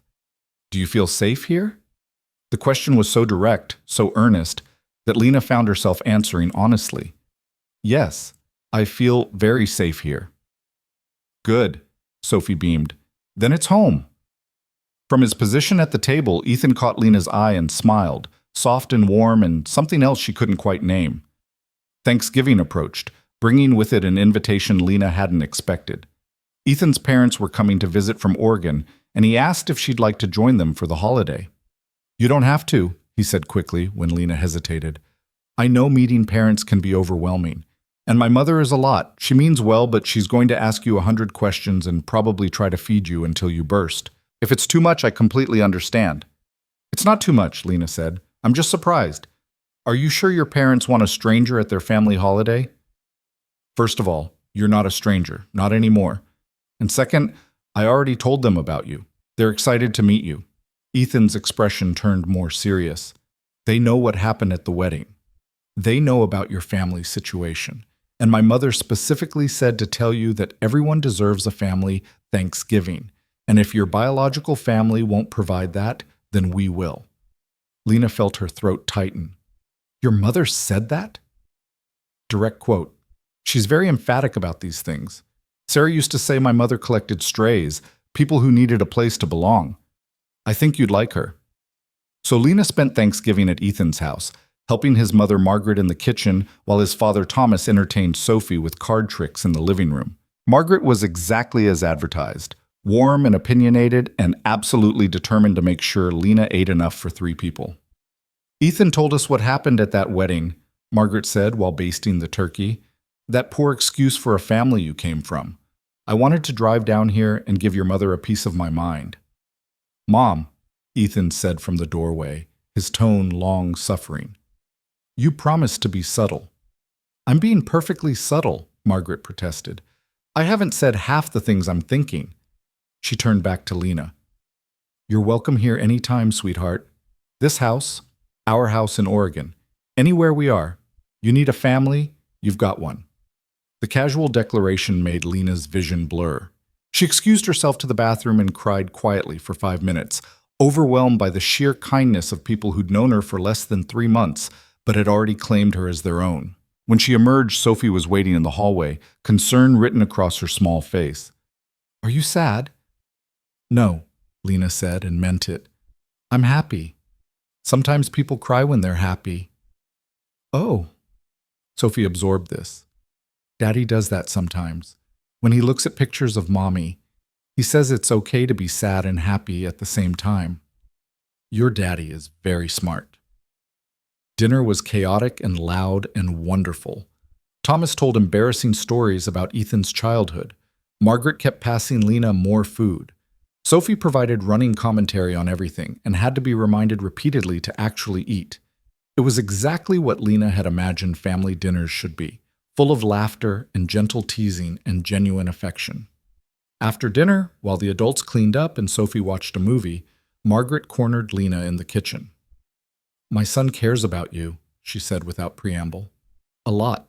He's been alone for 3 years, and I'd made my peace with the possibility that he might stay that way. Not everyone finds love twice. But then he started talking about you, and I heard something in his voice I haven't heard since Sarah died." "We're not," Lena started. "I know what you are and aren't," Margaret interrupted gently. "I'm not trying to push anything. I'm just saying that whatever this is, friendship, family, something more, it's healing him. And Sophie adores you. I haven't seen her attached to someone like this since her mother passed." She paused, her expression turning fierce. "Don't take this the wrong way, but if you're going to be part of their lives, you need to be sure. Because if you leave, it will break them both. And they've been broken enough." The warning was delivered with love, but it was a warning nonetheless. Lena met Margaret's eyes steadily. "I'm not going anywhere," she said. All of this, it's the most stable thing in my life. I would never do anything to hurt them." Margaret studied her for a long moment, then nodded. "Good. Then welcome to the family, sweetheart. Such as we are." That night, after Thomas and Margaret had gone to their hotel and Sophie was in bed, Lena and Ethan sat on the couch with mugs of tea, exhausted and content. "Your parents are wonderful," Lena said. "They are. They're also meddling and occasionally overwhelming, but yeah, they're pretty great." Ethan smiled. "My mother cornered you in the kitchen, didn't she? I saw you two talking." "She wanted to make sure I wasn't going to hurt you or Sophie." "That sounds like her, son." Ethan didn't seem bothered. "What did you tell her?" "That I'm not going anywhere." Ethan was quiet for a moment, his gray eyes thoughtful in the dim light of the living room. "Are you sure about that? Because I need you to know you can leave any time. If this gets too complicated or too much, or if you need space, you don't owe us anything." "I know I don't owe you," Lena said, "but I choose this. I choose being here, with you and Sophie, with your parents who adopted me in about 4 hours flat. This is the first time in my life I felt like I actually belong somewhere." "You do belong here," Ethan said quietly. "You have from the start." Something shifted in the air between them, a recognition of something that had been building for months. Lena set down her mug carefully. "Ethan, I need to tell you something." "Okay. I don't know what this is, what we are, but it's more than friendship for me. Has been for a while." Her heart was pounding, but she pushed forward. "I understand if you don't feel the same way. I know you're still grieving Sarah. I know the last thing you probably need is complicated feelings from your daughter's friend, but I can't keep pretending I don't feel it." Ethan was silent for long enough that Lena started to panic, mentally preparing her retreat. Then he reached over and took her hand, the gesture deliberate, careful, giving her time to pull away if she wanted to. She didn't want to. "I feel it too," he said. "Have felt it for months, but I've been terrified to say anything because my life is complicated. I have a daughter. I have baggage. I'm still figuring out how to be a person without Sarah." He paused. "And you're young, and you're just starting to build a life outside your family's control. The last thing I want to do is take advantage of that vulnerability." "You're not taking advantage," Lena said. "I'm an adult making a choice. The first real choice I've made in 22 years that's just for me, not to please someone else or avoid conflict." "Are you sure?" "Ethan, you and Sophie have shown me what family is supposed to feel like, what love is supposed to look like. You've taught me that I deserve kindness and respect and to be chosen, not tolerated. If I'm sure about anything, it's that I want more of that, more of this. With you." Ethan lifted her hand and pressed a kiss to her knuckles, old-fashioned and tender. "Then we take this slow, really slow, because Sophie has to come first, and because I need to make sure I'm ready for this. But yes, I want to try." "Slow is good," Lena agreed, even as her heart raced. "I can do slow." They sat together on the couch until nearly midnight, just talking and holding hands like teenagers at a first date. When Ethan finally walked her to her car, he kissed her forehead and told her to drive safe. It was chaste and careful, and somehow more meaningful than anything more passionate would have been. Lena drove home feeling lighter than air, hope blooming in her chest like something wild and unstoppable. But the universe, it seemed, wasn't done testing her yet. The confrontation came 2 weeks later, orchestrated by Patricia with the precision of a military campaign. Lena received an email from her father, the first direct communication in nearly 3 months, requesting a family meeting to resolve outstanding issues. The tone was formal, businesslike, the kind Richard Parker used when negotiating contracts. There was no warmth, no apology, just a date, time, and location at the Parker house. Lena's first instinct was to delete it. She had no interest in walking back into that house, into that dynamic, into the carefully constructed narrative where she was the problem that needed fixing. But something made her hesitate. Maybe it was Vanessa's apology weeks earlier. Maybe it was the newfound confidence that came from being chosen by people who actually valued her. Maybe she was just tired of running. She called Ethan, needing to talk it through. "My father wants a family meeting," she said without preamble when he answered, "to resolve outstanding issues." "What do you think that means?" "It means your mother has probably been working on damage control for months and has decided it's time to bring you back in line," Ethan said bluntly. "Family meetings in dysfunctional systems are usually about reasserting control, not actual resolution."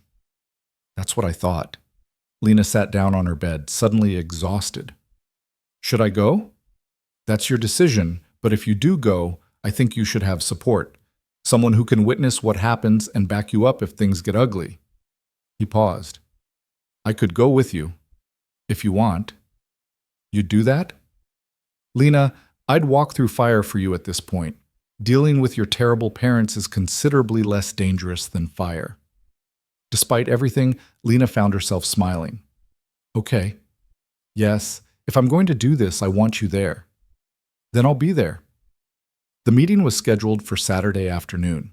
Lena spent the days leading up to it in a state of low-level anxiety, imagining every possible scenario. She told herself repeatedly that she didn't have to prove anything, didn't have to perform or placate or compromise herself to make them comfortable. But 22 years of conditioning was hard to overcome. Saturday arrived cold and gray, the weather matching Lena's mood. Ethan picked her up in the early afternoon, Sophie having been left with Margaret for a special grandmother-granddaughter day. "Are you ready for this?" he asked as they drove toward Riverside Estates. "No," Lena admitted, "but I don't think I ever will be, so we might as well get it over with."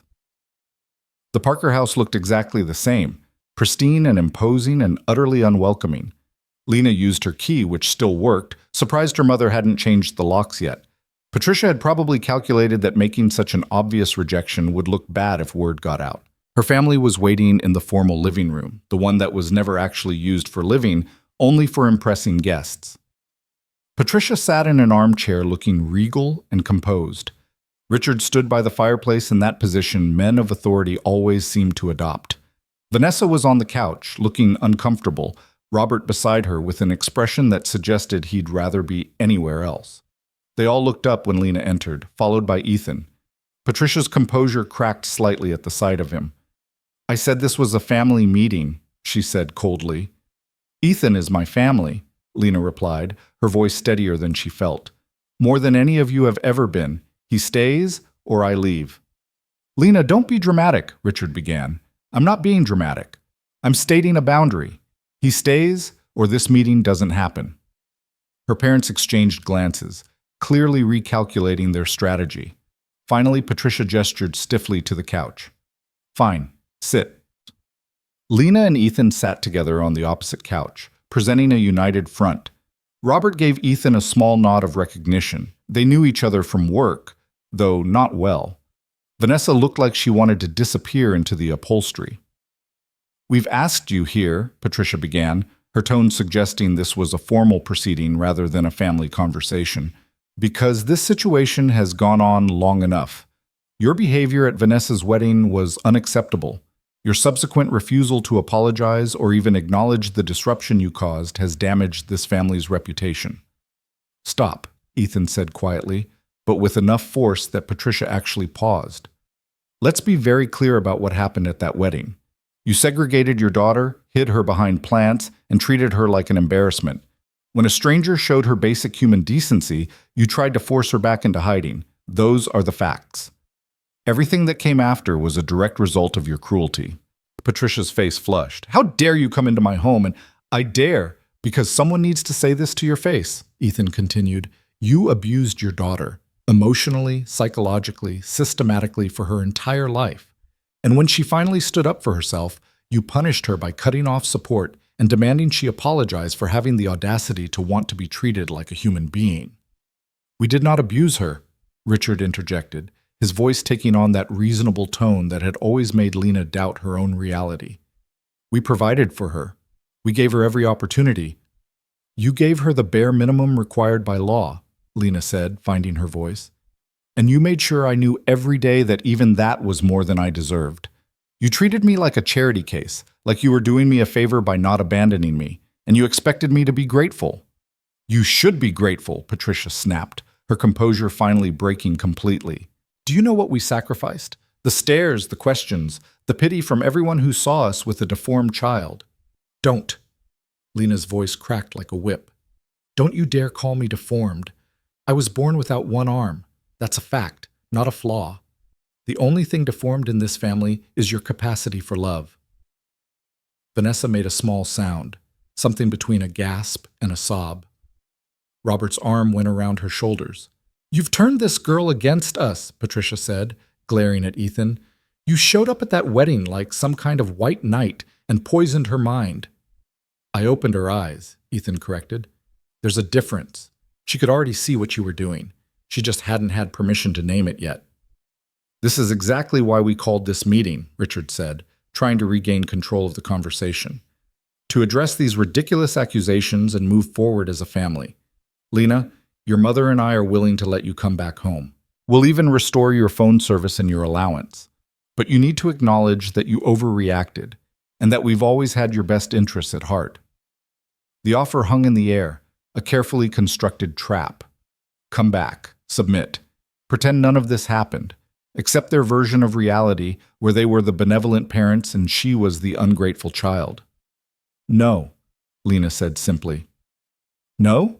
Patricia repeated, as if she'd never heard the word before. No, I'm not coming back. I'm not apologizing, and I'm not pretending that your abuse was actually love. Lena stood up, Ethan rising beside her. I came here today hoping maybe you'd actually acknowledge what you did, that you'd own your behavior and try to make amends. But you can't. You're too invested in being right, in maintaining your perfect image, to admit that you destroyed your own daughter's childhood. We did not. Yes, you did. The words burst out of Lena with decades of suppressed pain. You made me feel ashamed of existing. You hid me away and told me it was for my own good. You gave Vanessa everything and gave me scraps and expected me to smile and be grateful. You treated me like I was broken and needed fixing instead of like I was your daughter who just needed love. This is absurd, Patricia said, but her voice wavered. You're being manipulated. The only manipulation happening here is yours, Ethan said, and it's not working anymore. Lena has people in her life now who actually value her, who see her for who she is and love her because of it, not despite it. You had 22 years to be those people. You failed. Get out, Patricia hissed. Both of you, get out of my house. Gladly, Lena said. She looked at Vanessa, who was crying quietly. If you really meant what you said at the coffee shop, if you really want to change, you know where to find me. But I'm done waiting for this family to love me. I'm done begging for basic respect. She turned and walked out, Ethan right beside her. Behind them, she heard Robert's voice saying something to her parents, his tone angry, and Vanessa's sobs growing louder. But she didn't look back, didn't stop, didn't let herself feel anything except the overwhelming relief of finally walking away. They made it to Ethan's car before Lena's composure shattered. She bent double, hands on her knees, trying to breathe through the panic and grief and exhausted triumph. You did it, Ethan said quietly, his hand warm on her back. You stood up to them. You told the truth. You were so brave. I don't feel brave, Lena gasped. I feel like I'm going to throw up. That's normal. Adrenaline crash. He guided her into the passenger seat, buckled her in like she was something precious. Just breathe. I've got you. He drove them back to his house, where Margaret met them at the door with Sophie, both of them taking one look at Lena's face and immediately shifting into comfort mode. Margaret made tea. Sophie brought her favorite stuffed dragon. Ethan just sat beside her on the couch, solid and steady, his presence an anchor. Did your other family hurt you? Sophie asked bluntly, crawling into Lena's lap with the fearless affection of children. Yes, Lena said, because Sophie deserved honesty. They hurt me a lot, for a very long time.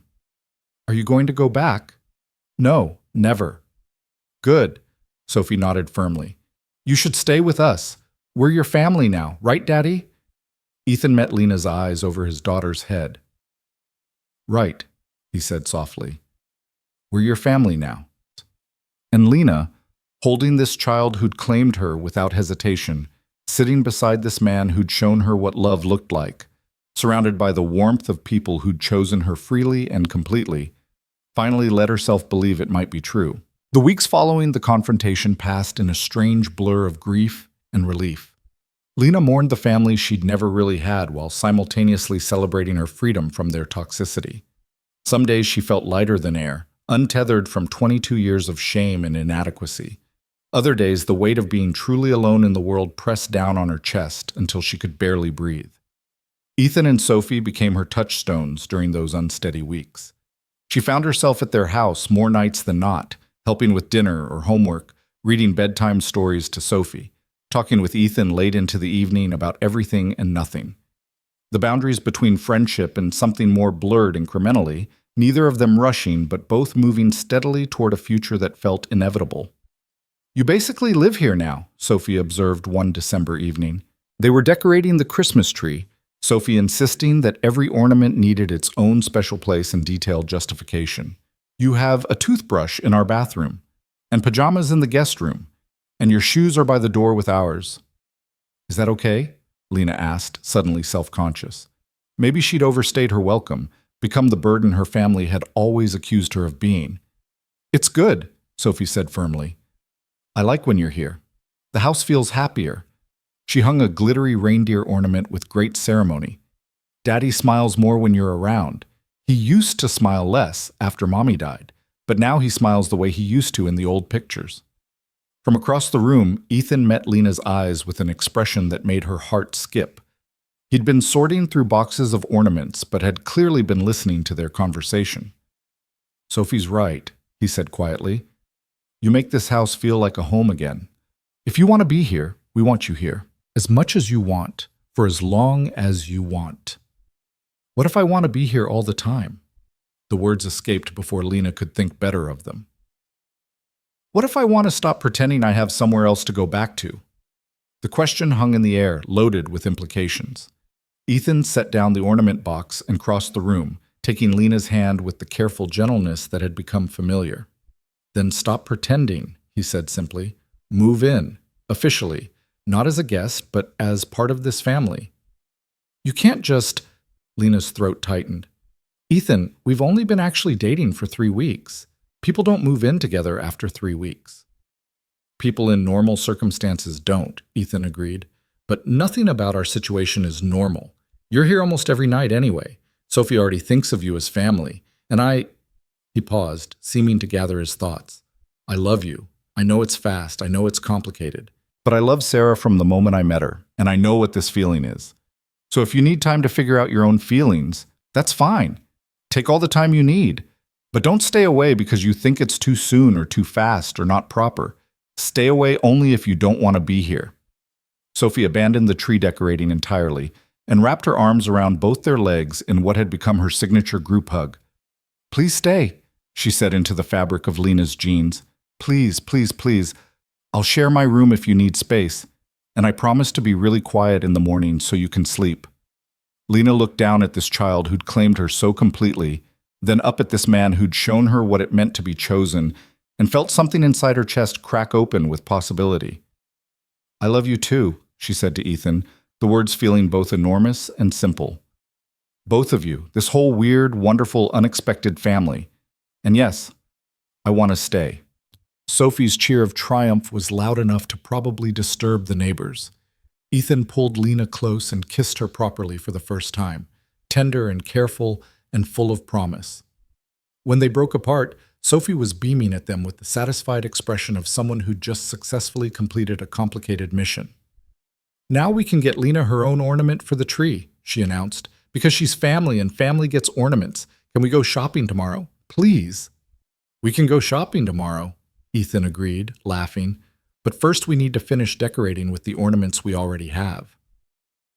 They finished the tree as the winter darkness settled outside, the three of them working together with the easy cooperation that comes from genuine affection. Lena hung a delicate glass snowflake near a spot where Sarah's photo ornament already resided, a beautiful woman smiling out from a circular frame. She felt no jealousy or competition with this ghost. Sarah had loved these people fiercely and had died far too young. The least Lena could do was honor that love by caring for the family Sarah had left behind. Moving in took less than a day because Lena owned so little. Her landlord was happy to cancel the lease early. He had a waiting list for the unit. Maya helped her pack, asking no questions but offering quiet support, and a hug that lasted several minutes. "You look happy," Maya said as they loaded the last box into Ethan's car. "Really happy. Like something in you that was always wound tight finally relaxed." "I am happy," Lena realized. "Is that weird? My family disowned me 3 months ago and I'm happy about it." "It's not weird at all," Maya said firmly. "Sometimes the best thing that can happen is getting free of people who hurt you, even if they're family, especially if they're family." Lena's new room at Ethan's house, their house now, she supposed, had been Sarah's home office. Ethan and Sophie had cleaned it out together, both of them crying as they boxed up papers and books and the physical remnants of a life cut short. They'd offered Lena the master bedroom, suggesting Ethan take the office, but she'd refused. That room belonged to Ethan and his memories. She didn't need to erase Sarah to make space for herself. Instead, they painted the office a warm cream color. Margaret donated a bed frame from their storage unit in Oregon. Sophie insisted on helping decorate, which meant the room ended up with considerably more purple accents than Lena had planned, but also felt immediately loved and lived in. On the bookshelf beside Lena's textbooks and childhood favorites sat a framed photo from Thanksgiving. Lena, Ethan, Sophie, Margaret, and Thomas, all crowded around the table, laughing at something Thomas had said. Her first real family photo. Christmas came with a joy Lena had never experienced. She and Sophie spent hours making cookies with Margaret, who'd extended her visit through the holidays. They drove around looking at lights. They watched every Christmas movie Sophie could think of, even the ones with questionable plots and animation that hadn't aged well. On Christmas morning, Lena woke to Sophie jumping on her bed at 6 a.m., shrieking that Santa had come and they had to open presents right now. Under the tree, among the gifts for Sophie and the practical items Ethan had gotten for himself, were several packages with Lena's name. Margaret had knitted her a scarf. Thomas had gotten her a gift card to the bookstore where she worked, with a note saying she should pick out something frivolous. Sophie's gift was a drawing, Lena, Ethan, and Sophie holding hands with "Our Family," written in careful 7-year-old letters across the top. Ethan's gift was last, a small box wrapped in silver paper. Inside was a delicate necklace, a silver chain with a small pendant in the shape of a heart. Simple, elegant, clearly chosen with care. "There's an inscription," Ethan said quietly as Lena examined it. "On the back." Lena flipped the pendant over and read the words engraved there. "You were always worth choosing." She didn't even try to stop the tears. Ethan pulled her close while Sophie patted her arm with the solemn concern of a child who understood that sometimes grown-ups cried for good reasons. "It's perfect," Lena managed. "You're perfect. All of this is perfect." "We're not perfect," Ethan corrected gently. "But we're real. And we're yours." The spring semester brought new challenges and opportunities. Lena threw herself into her final undergraduate courses, determined to graduate with honors despite the chaos of her personal life. Her internship at the youth center expanded into a part-time job with actual pay and benefits. She started working with a girl named Destiny, 13 years old, missing from the foster system, living with her grandmother who barely spoke English and struggled to navigate social services. Destiny was angry and brilliant and deeply traumatized. She reminded Lena of herself, sharp edges and carefully maintained walls, certain that letting anyone in would only lead to more pain. But Lena was patient, showing up week after week, proving through consistency and genuine care that some adults could be trusted. "Why do you even care?" Destiny demanded one afternoon when Lena helped her fill out paperwork for a school program. "You get paid whether I succeed or not. You don't have to actually give a shit." "You're right," Lena agreed. "I don't have to. I choose to. There's a difference." "Why?" "Because someone chose to care about me when they didn't have to," Lena said honestly. "And it changed my entire life. I want to pay that forward." Destiny studied her for a long moment, her young face old beyond her years. "What happened to you? That made you need someone to care?" Lena considered deflecting, maintaining professional boundaries, keeping her personal trauma private. But something in Destiny's expression, desperate curiosity mixed with fragile hope, made her tell the truth. "My family treated me like I was broken," she said quietly.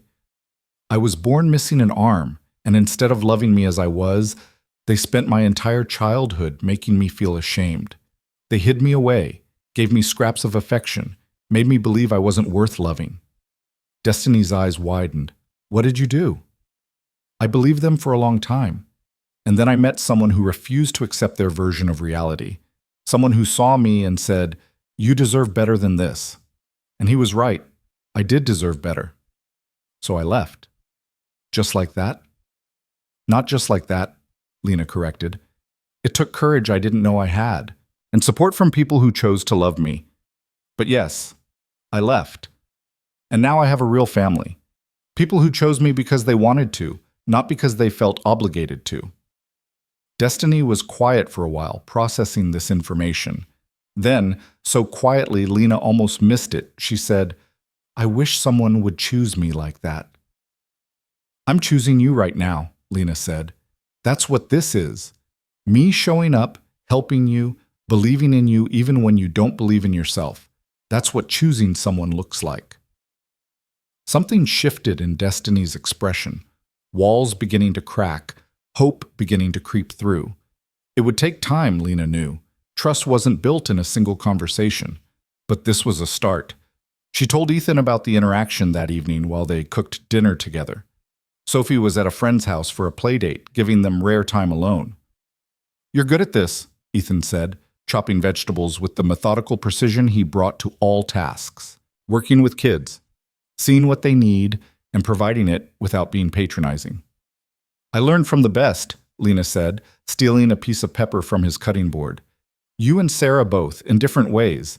She through you and Sophie, the legacies she left behind. You through every single interaction we've had."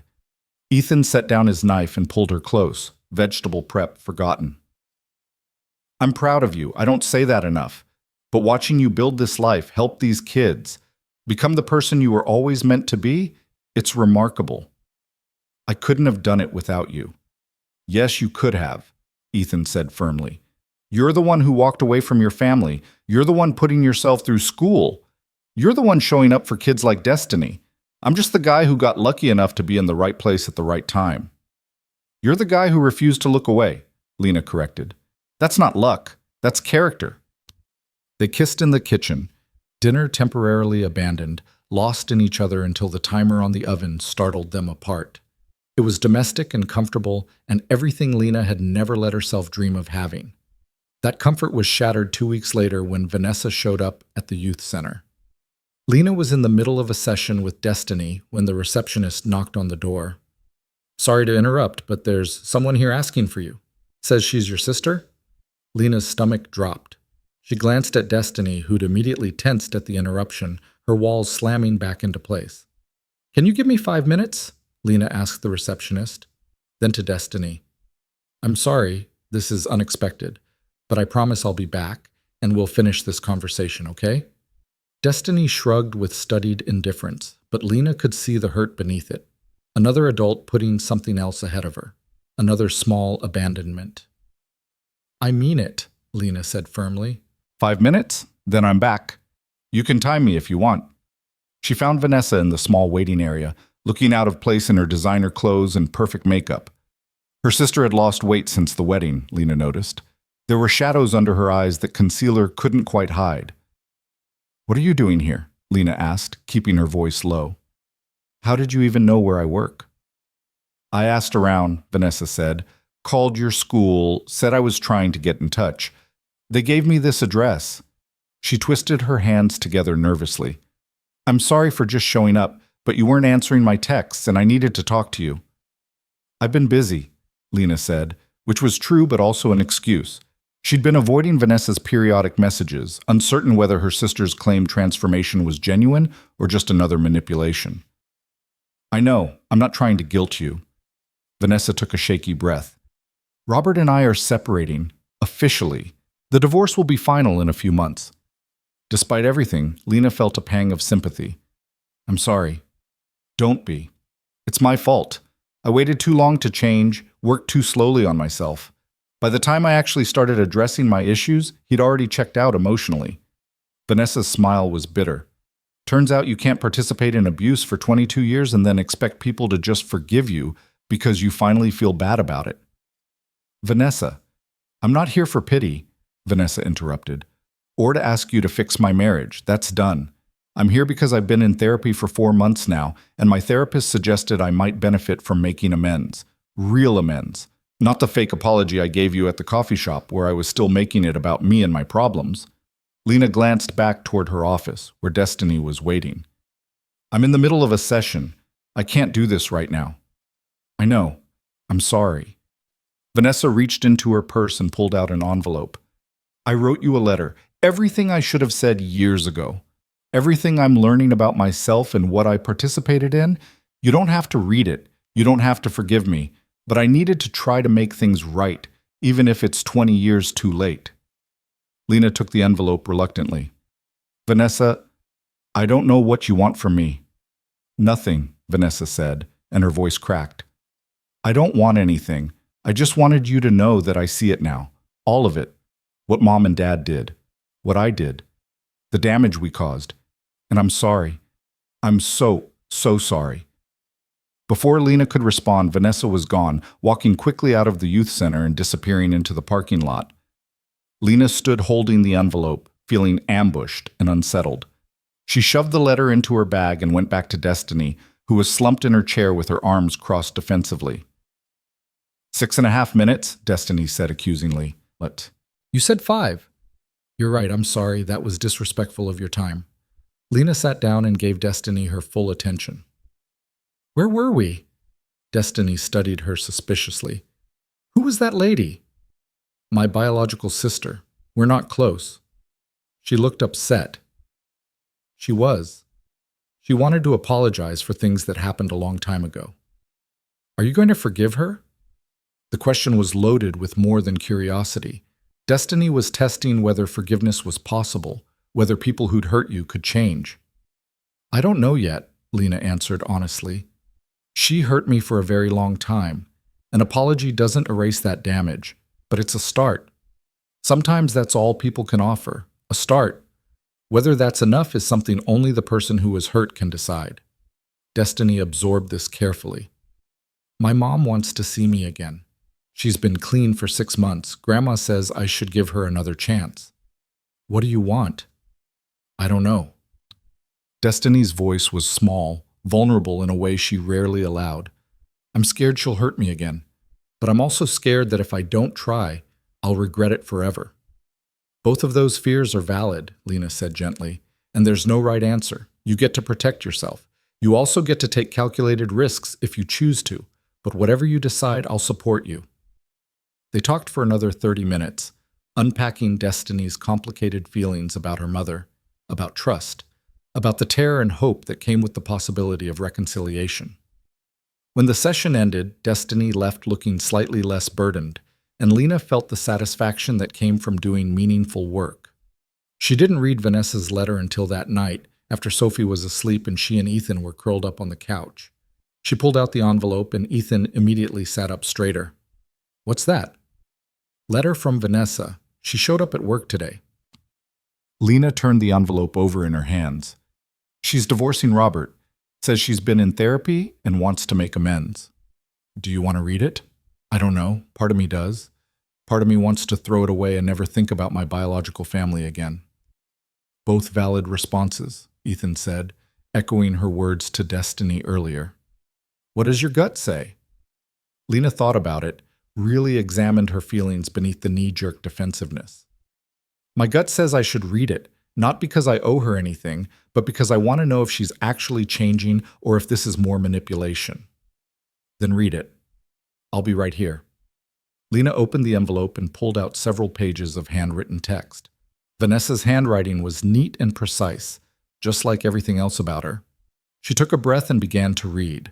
The letter was raw in a way Vanessa had never been, full of acknowledgments of specific cruelties, moments Lena had thought no one else remembered or cared about. The 10th birthday party where Lena's friends were uninvited. The family photos where Vanessa had deliberately stood in front of Lena to block her from view.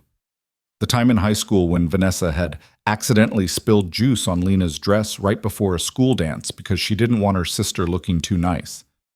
Vanessa detailed it all, each memory a small knife of recognition. She wrote about learning in therapy that she'd been conditioned to see Lena as competition, that their mother had actively fostered resentment between them by praising Vanessa while criticizing Lena.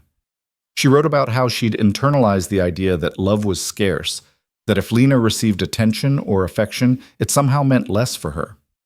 The letter continued, "I know now that's not how love works. Love isn't a finite resource that runs out if you share it. But that's what Mom taught us. And I believed her because it benefited me to believe her. I was the favorite, so I never questioned the system. I'm ashamed that it took losing my marriage to make me see what I'd been participating in. I'm ashamed that I was so weak and selfish that I chose comfort over standing up for my own sister. You deserved a family who loved you unconditionally.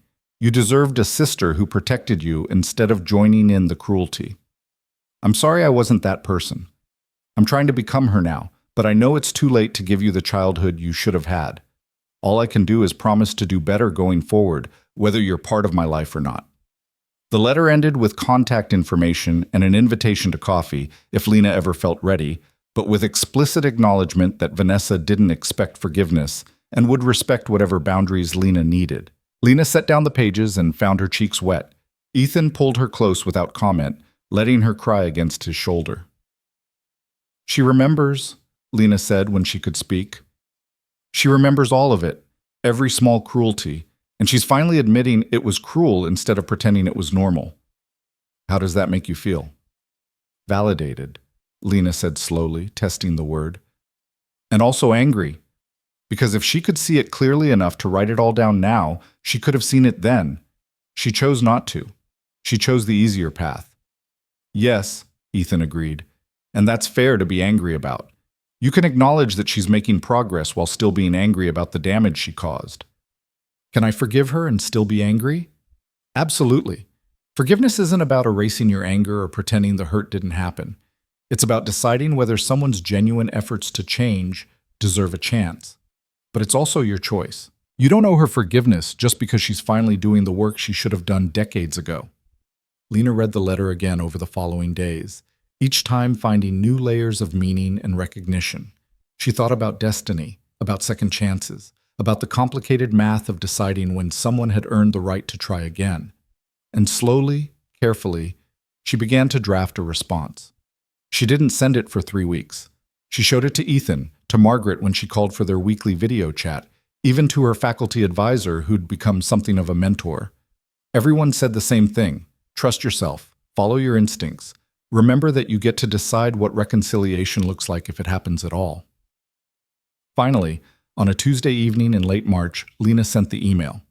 It was shorter than Vanessa's letter, more guarded, but honest. She acknowledged the apology and said she believed Vanessa was sincere. She also explained that rebuilding trust would take time, that she needed to see sustained change before considering real reconciliation. She offered limited contact, maybe coffee once a month to start, with clear boundaries about topics and timing. Vanessa's response came within an hour. "Thank you for giving me this chance. I'll prove I deserve it."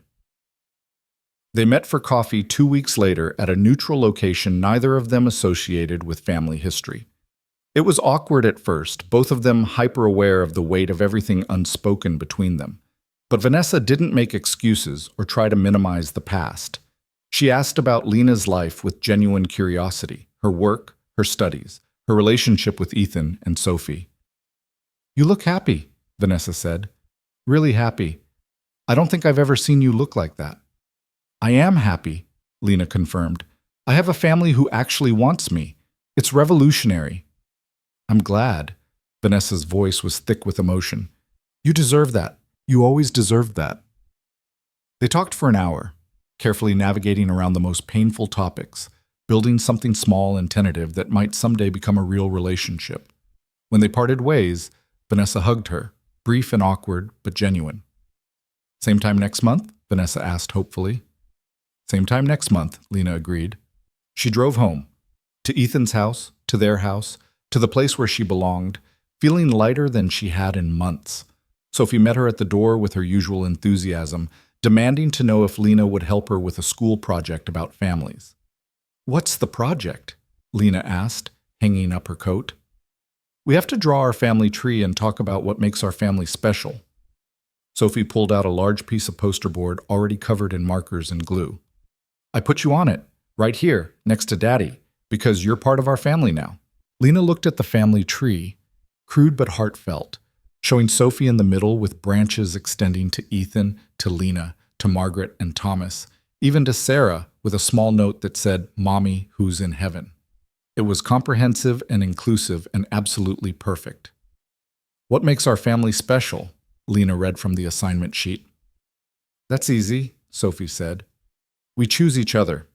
Mrs. Patterson says most families are about who you're born to, but our family is about who we want to keep." Ethan appeared in the doorway, smiling at them both.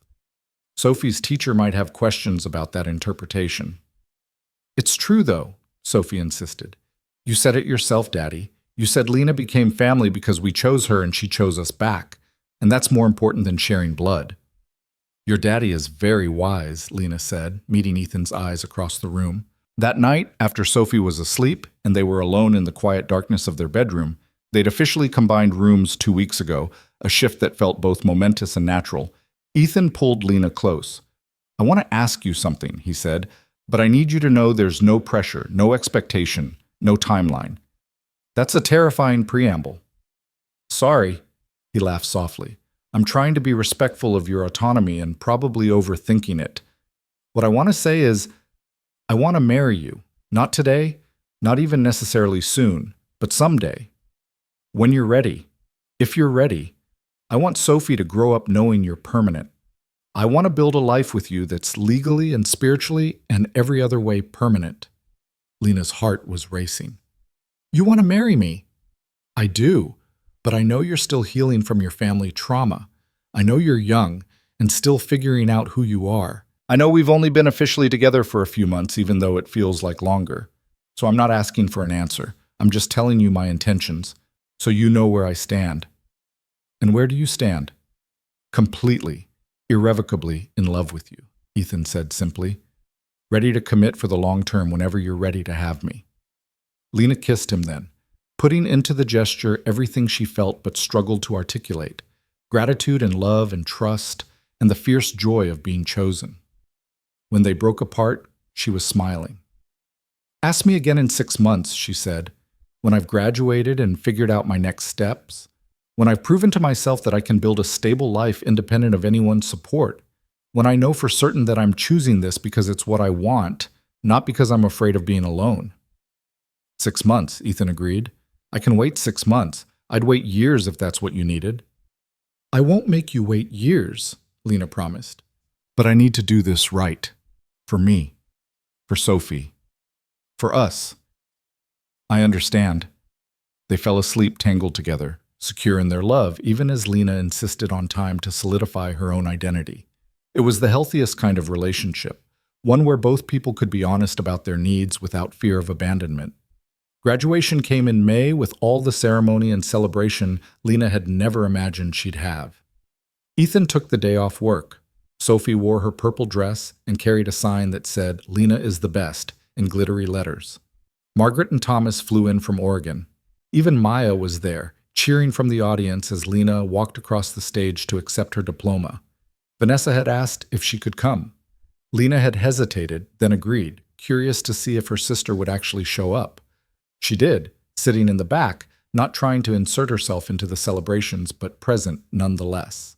When their eyes met across the crowd, Vanessa smiled, tentative but genuine, and mouthed, "Congratulations." It was a small moment, but it mattered. After the ceremony, they all went to dinner at Sophie's favorite restaurant, the kind of casual family establishment with crayons on the table and a kids' menu featuring items in the shapes of dinosaurs. It was loud and chaotic and perfect. Margaret insisted on paying, giving a toast about how proud she was of her newest daughter, and how Sarah would have loved Lena if she'd been here to meet her.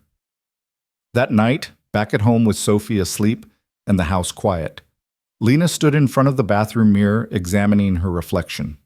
23 years old, college graduate, child advocate, girlfriend, surrogate mother to a 7-year-old, member of a family who'd chosen her completely and without reservation. The woman in the mirror looked nothing like the girl who'd sat alone behind a decorative palm 6 months ago. That girl had been broken down, convinced of her own worthlessness, hiding from a family who'd taught her she was shameful.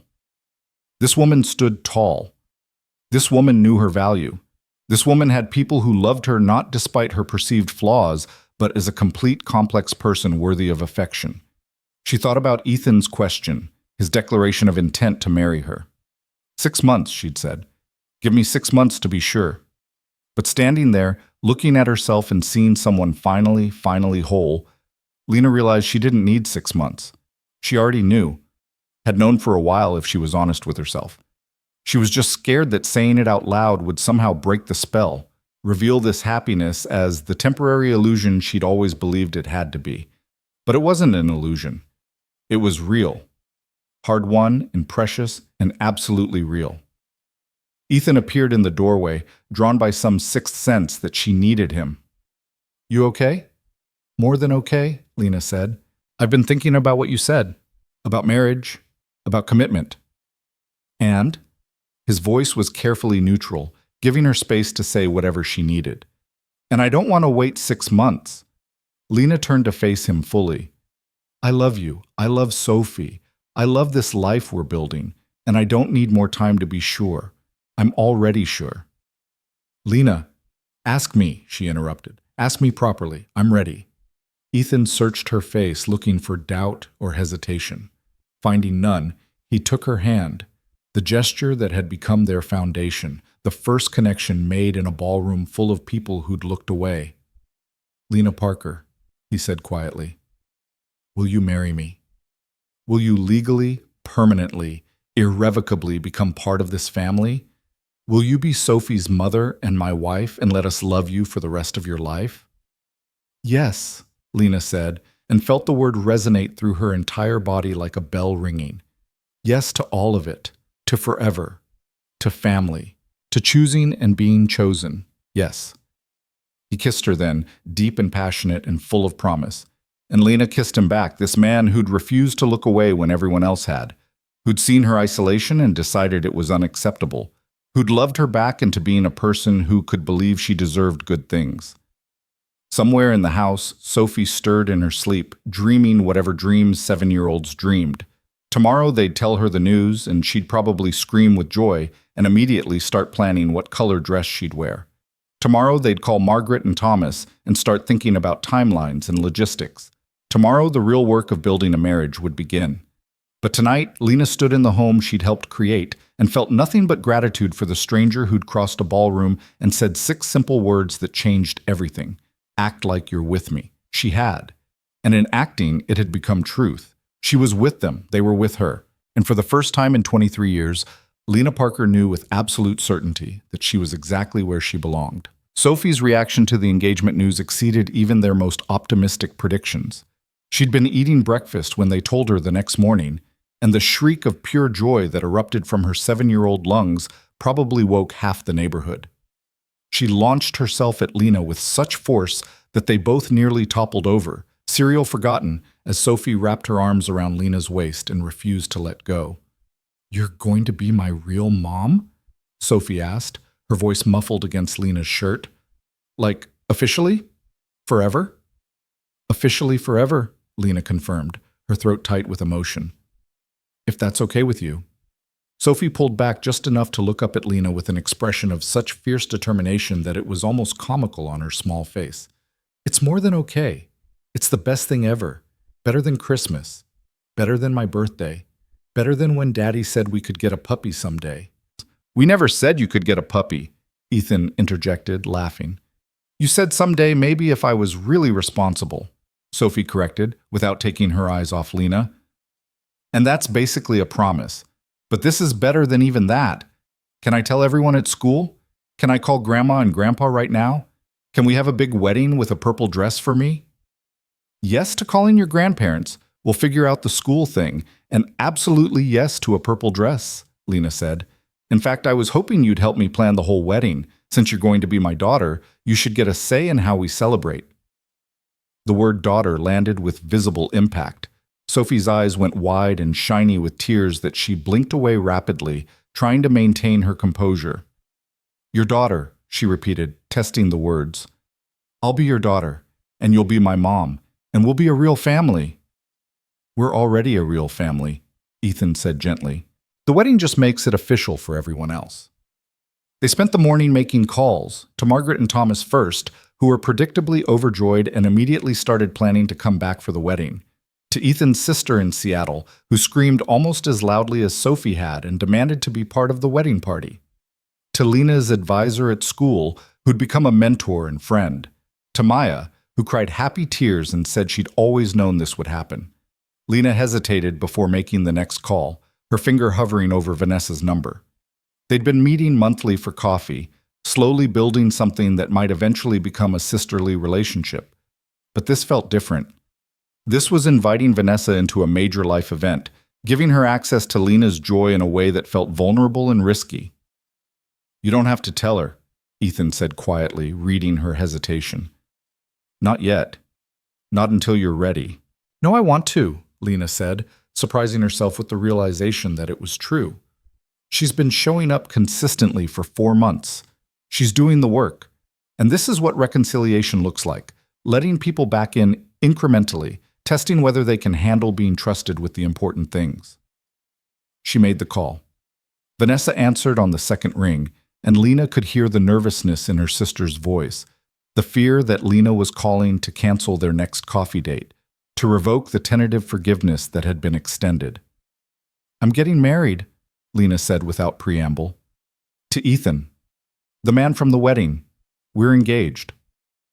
There was a moment of stunned silence. Then Vanessa's voice came through, shaky but genuine. "Lena, that's wonderful. I'm so happy for you. When's the wedding?" "We're thinking late summer. Small ceremony, just close friends and family." Lena took a breath. "I wanted you to know. I'm not sure yet if I'm ready to have you at the wedding itself, but I wanted you to hear it from me rather than through some other channel." "Thank you," Vanessa said, and Lena could hear she was crying. "Thank you for telling me, and for even considering whether I could be there. I know I don't deserve—" "Don't," Lena interrupted gently. "Don't do the self-flagellation thing. Just be happy for me. That's all I need right now." "I am happy for you," Vanessa said. "Truly. You deserve every bit of happiness in the world. And Ethan seems like a good man. His daughter is lucky to get you as a mother."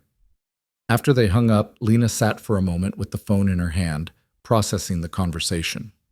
A year ago, she couldn't have imagined speaking to Vanessa with anything approaching normalcy. Now, while their relationship was still fragile and incomplete, it was at least moving in a direction that felt healthy rather than toxic. "How do you feel?" Ethan asked. "Hopeful," Lena said. "No." Which is weird and scary and also kind of wonderful. The wedding planning consumed the next few months in the best possible way. Sophie threw herself into the project with the enthusiasm of a child who'd finally been given important adult responsibilities. She had opinions about everything. The venue should have a garden for photos, the cake should have at least 3 different flavors because people have different preferences, and absolutely everyone should be allowed to wear purple if they wanted to. They chose a small botanical garden for the ceremony, a place that felt intimate and beautiful without the oppressive formality of a traditional wedding venue. Margaret flew in early to help with preparations, and somewhere along the way, she and Sophie decided they should make the wedding favors themselves. Small potted succulents with handwritten tags that said, "Love grows here." Lena's work at the youth center had expanded. She'd been promoted to a full-time position as a child advocate, working primarily with kids aging out of foster care or dealing with family trauma. Destiny had become one of her success stories. Reunited with her mother under careful supervision, doing well in school, talking about college applications even though she was only a freshman. The girl still had hard days, still struggled with trust, but she was thriving in ways that would have seemed impossible a year ago. "You're coming to my wedding, right?" Lena asked during one of their sessions. "I know it's not required, but I'd really like you to be there." Destiny looked up from the college brochure they'd been reviewing, surprise evident on her face. "Really? You want me at your wedding? Of course I do. You're important to me. This work, what we do here, it's not just a job. You're not just a case file. You're a person I care about, and I want people I care about at my wedding." I don't have anything nice to wear, Destiny said, which was teenager code for, "I want to come, but I'm scared I won't fit in." "We'll figure that out," Lena said firmly. "Margaret is an excellent shopper, and she loves any excuse to take someone dress shopping. Between her and Sophie, you'll be perfectly outfitted. Say yes." "Okay," Destiny said, a smile breaking through her usual guarded expression. "Yeah, I'll come." 3 weeks before the wedding, Lena received an unexpected letter. Not email, not text, but an actual physical letter addressed in handwriting she recognized immediately, her mother's precise, elegant script. She stared at the envelope for a full minute before opening it, her heart pounding with a complicated mixture of dread and curiosity. The letter was shorter than Vanessa's had been, but no less significant. Patricia's words were careful, calculated, nothing like the raw honesty Vanessa had managed. But beneath the formal language, Lena could detect something that might have been genuine regret. "Your father and I have become aware of your upcoming marriage," the letter began. "Vanessa informed us as we are no longer in direct contact with you due to the unfortunate events of last year. We want you to know that we wish you well in this new chapter of your life. We recognize that our relationship with you has been strained, and we bear some responsibility for that. If you would be willing to meet with us before the wedding, we would like the opportunity to speak with you. Not to ask for an invitation or to insert ourselves where we are not wanted, but simply to offer our congratulations in person and perhaps begin to repair some of the damage that has been done. Your father and I are seeing a marriage counselor who has suggested that family therapy might be beneficial. We would like you to be part of that process, if you're open to it. Regardless of your decision, please know that we are proud of the woman you have become, even if we failed to show you that support when it mattered most." The letter was signed by both parents, their signatures side by side in a way that suggested this was a unified effort rather than Patricia acting alone. Lena read it 3 times, each time finding new layers of meaning and manipulation and possibly genuine remorse. It was impossible to tell which elements were authentic and which were performance. But that, she was learning, was often the case with people attempting to change after years of toxic patterns. The first steps were always awkward, always suspect, always required a leap of faith from the person who'd been hurt. She showed the letter to Ethan that evening. He read it carefully, his expression thoughtful. "What do you think?" she asked. "I think it's carefully worded to seem apologetic without actually taking full responsibility," Ethan said bluntly. "The phrase 'we bear some responsibility' is very different from 'we were wrong and we hurt you.' And framing your estrangement as unfortunate events, rather than the direct result of our abusive behavior, is a pretty significant minimization. So you think it's not genuine?" "I think it might be the beginning of genuine," Ethan corrected. "People who've spent decades in toxic patterns don't usually wake up one day with perfect insight and accountability. It's a process. This reads like someone who's started that process but has a long way to go." He handed the letter back to her. "The question isn't whether their apology is perfect. It's whether you have the emotional bandwidth to engage with their imperfect attempt at reconciliation. Lena thought about it for several days, turning the question over in her mind from every angle. She thought about destiny, about second chances, about the difference between enabling abuse and allowing space for growth. She thought about Sophie's family tree project, about how she'd drawn branches extending to Lena's biological family, even though Lena had never mentioned them, because Sophie believed that family was complicated and messy, and sometimes people who hurt you could still be part of your tree if you wanted them there. Finally, she drafted a response. Not an email, but a letter of her own, matching her mother's formality with deliberate intention. "Thank you for your letter and your well wishes regarding my marriage," she wrote. "I appreciate that you and Dad are seeking counseling, and I think that's a positive step. However, I'm not ready for family therapy or in-person meetings at this time. I need to see sustained change over an extended period before I'm willing to invest emotional energy in repairing our relationship. What I will offer is this. I'll keep in touch through occasional emails or letters.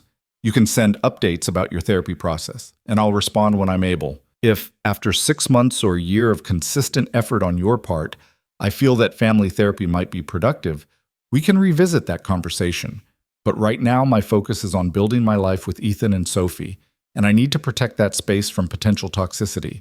I hope you can understand and respect these boundaries." She signed it simply, Lena, and mailed it before she could second-guess herself. Whatever happened next was up to her parents.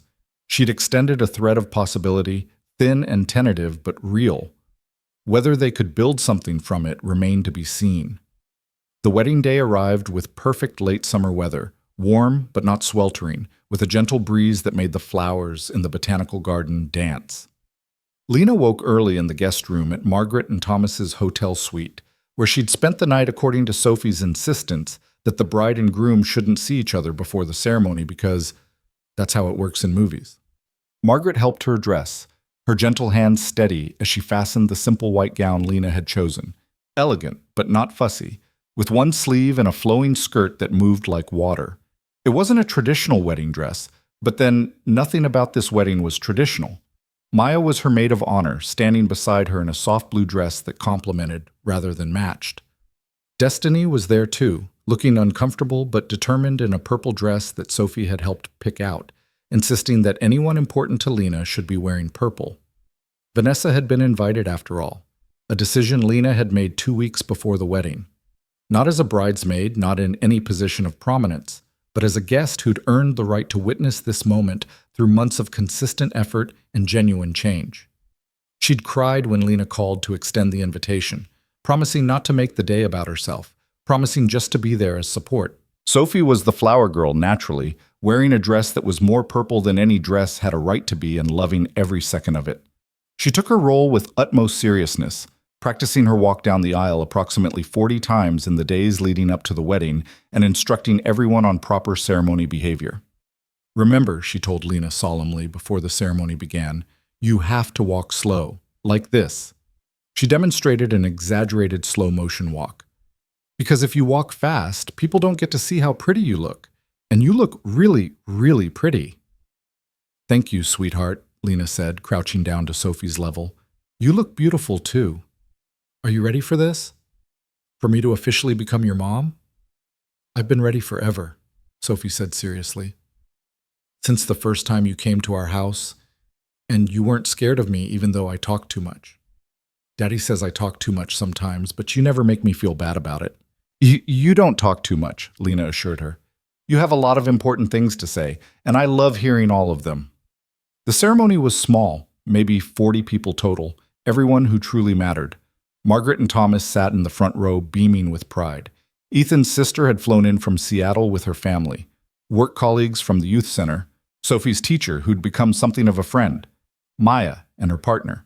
Destiny and her mother sitting together. And yes, Vanessa, in the back row, crying quietly into a tissue, but otherwise keeping her promise to not center herself. The officiant was a family friend of Ethan's, someone who'd known Sarah and had watched him navigate grief with compassion and grace. When Lena walked down the aisle, slow, like Sophie had instructed, and saw Ethan waiting for her at the altar, she understood why people cried at weddings. It wasn't sadness. It was the overwhelming joy of being seen completely and loved anyway. They'd written their own vows. Ethan went first, his voice steady despite the emotion Lena could see in his eyes. Lena, when I met you, you were sitting alone in a room full of people who should have been celebrating you. And I watched you hold yourself together with a dignity and grace that told me everything I needed to know about your character. You'd been taught your entire life that you weren't worthy of love, but you loved yourself enough to keep going. You loved yourself enough to walk away from people who hurt you. You loved yourself enough to take a chance on me, on Sophie, on the possibility that family could be something different than what you'd known. He paused, taking her hand. I promise to spend the rest of my life proving that you were right to take that chance. I promise to choose you every day the way you've chosen us. I promise to love you not despite your past, but including all of it, the pain and the triumph and everything in between. You've already been Sophie's mother in every way that matters. Today just makes it official for everyone else to see what we've known for months. I love you, and I'm honored to build a life with you. Lena took a shaky breath, trying to keep her composure. Her own vows felt inadequate in the face of his eloquence, but she spoke them anyway, from the heart. Ethan, you taught me what it means to be chosen. 6 words, act like you're with me, changed my entire life. Because you didn't just offer me a seat at a different table. You offered me a place in your family, in your life, in your daughter's heart. You showed me that love isn't about perfection or performance. It's about showing up consistently and caring without conditions. She looked past him to where Sophie sat in the front row, watching with rapt attention. Sophie, you're the bravest, kindest, most wonderful person I know. You chose me before your dad did, and you never wavered in that choice. I promise to be the mother you deserve, the one who celebrates your purple dresses and your big feelings and your beautiful, enormous heart. I promise to show up for you the way no one showed up for me, and to break every toxic pattern I learned so you never have to unlearn them. She turned back to Ethan. I promise to love you both with everything I have, to build a family based on choice and trust, and the kind of radical acceptance I didn't know was possible until I found you. Thank you for refusing to look away. Thank you for seeing me. Thank you for loving me. I choose you, today and every day after. There wasn't a dry eye in the garden. Even the officiant had to pause to compose himself before continuing with the ceremony. When he finally pronounced them married and Ethan kissed her, Sophie cheered so loudly that several people laughed through their tears. The reception was in the same garden, casual and full of joy. They'd opted for a buffet-style dinner instead of formal plated service, wanting people to mingle and celebrate without the rigid structure of traditional wedding receptions. Sophie gave a speech that was mostly about how she'd always wanted a mom who liked dragons and was really good at helping with math homework, which made everyone laugh and cry simultaneously. Margaret spoke about how proud she was to officially welcome Lena into the family. Maya told embarrassing stories from their study sessions at college that had everyone roaring with laughter. Then Vanessa stood up, unplanned, her hands shaking as she asked if she could say something. Lena tensed, uncertain, but nodded.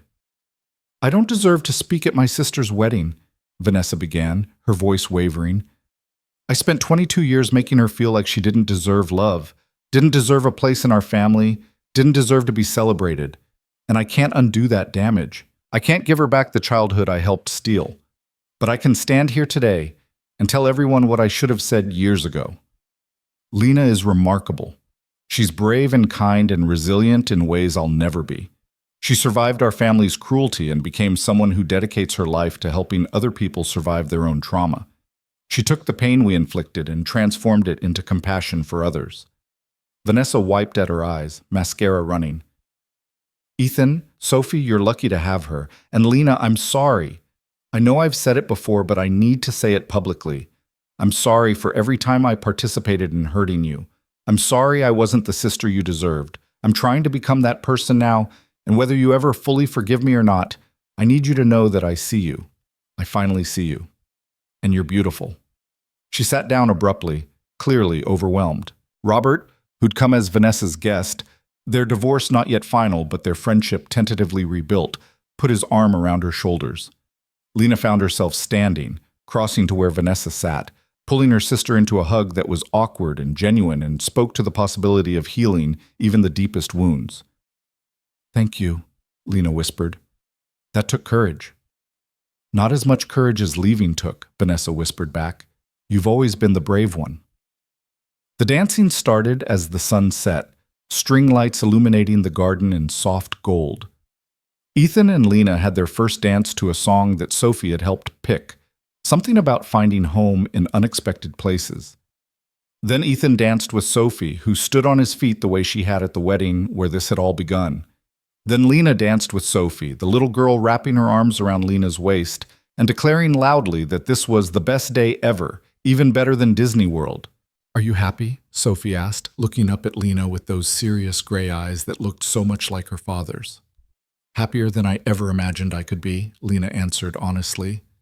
"Good. Because you deserve to be happy. Everyone deserves to be happy, but especially you because you're the best mom in the world." "I've only been officially your mom for about 3 hours." "Doesn't matter," Sophie said with 7-year-old certainty. "You were always my mom. Today we just had a party about it." As the evening wore on and guests began to drift away, Lena found herself standing with Ethan at the edge of the garden, watching the last few couples dance. Destiny approached, looking shy but pleased. "I'm going to head out," she said, "but thank you for inviting me. This was really beautiful. You look happy." "I am happy," Lena said, "and thank you for coming. It meant a lot to have you here." "You helped me believe I could have this someday," Destiny said quietly. "A family that actually wants me, a life that doesn't hurt. Seeing you get your happy ending makes me think maybe I can get mine too." "You absolutely can," Lena said firmly, "and you will. Keep doing the work. Keep believing you're worth fighting for, because you are." Destiny hugged her quickly, then disappeared into the parking lot with her mother. Maya left next, whispering that she'd call tomorrow to get all the details. Vanessa approached with Robert, asking if it would be okay to stay in touch more regularly, maybe video calls instead of just monthly coffee. Lena agreed tentatively, still guarded but willing to see where this rebuilt relationship could go. Finally, it was just their small core group, Ethan, Lena, Sophie, Margaret, and Thomas, sitting together at one of the reception tables as the venue staff began cleanup around them. Sophie was drooping with exhaustion, fighting sleep with the determination of a child who didn't want the magical day to end. "We should get her home," Ethan said softly. "It's past midnight. She's going to be impossible tomorrow." "I'm not tired," Sophie protested through a massive yawn. "I want to stay at the wedding forever." "The wedding is over, sweetheart," Lena said gently.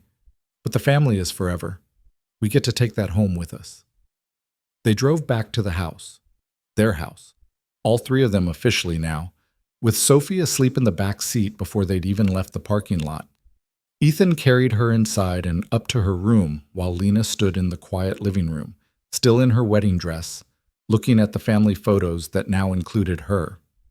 The engagement photos Margaret had insisted they take, the candids from various dinners and holidays, Sophie's artwork depicting their family in crayon and glitter. Ethan came back downstairs and wrapped his arms around her from behind, his chin resting on her shoulder. "How are you feeling, Mrs. Miller?" "Strange," Lena admitted. "Good strange." Like I'm waiting for something to go wrong because nothing this good has ever happened to me before. "Nothing is going to go wrong," Ethan said firmly. "This is your life now. Our life. And you don't have to keep waiting for the other shoe to drop. Some stories actually do have happy endings." "Do you think she would have approved?" Lena asked quietly, glancing at a photo of Sarah on the bookshelf. "Your wife. Do you think she would have been okay with this?" "I think she would have loved you," Ethan said without hesitation.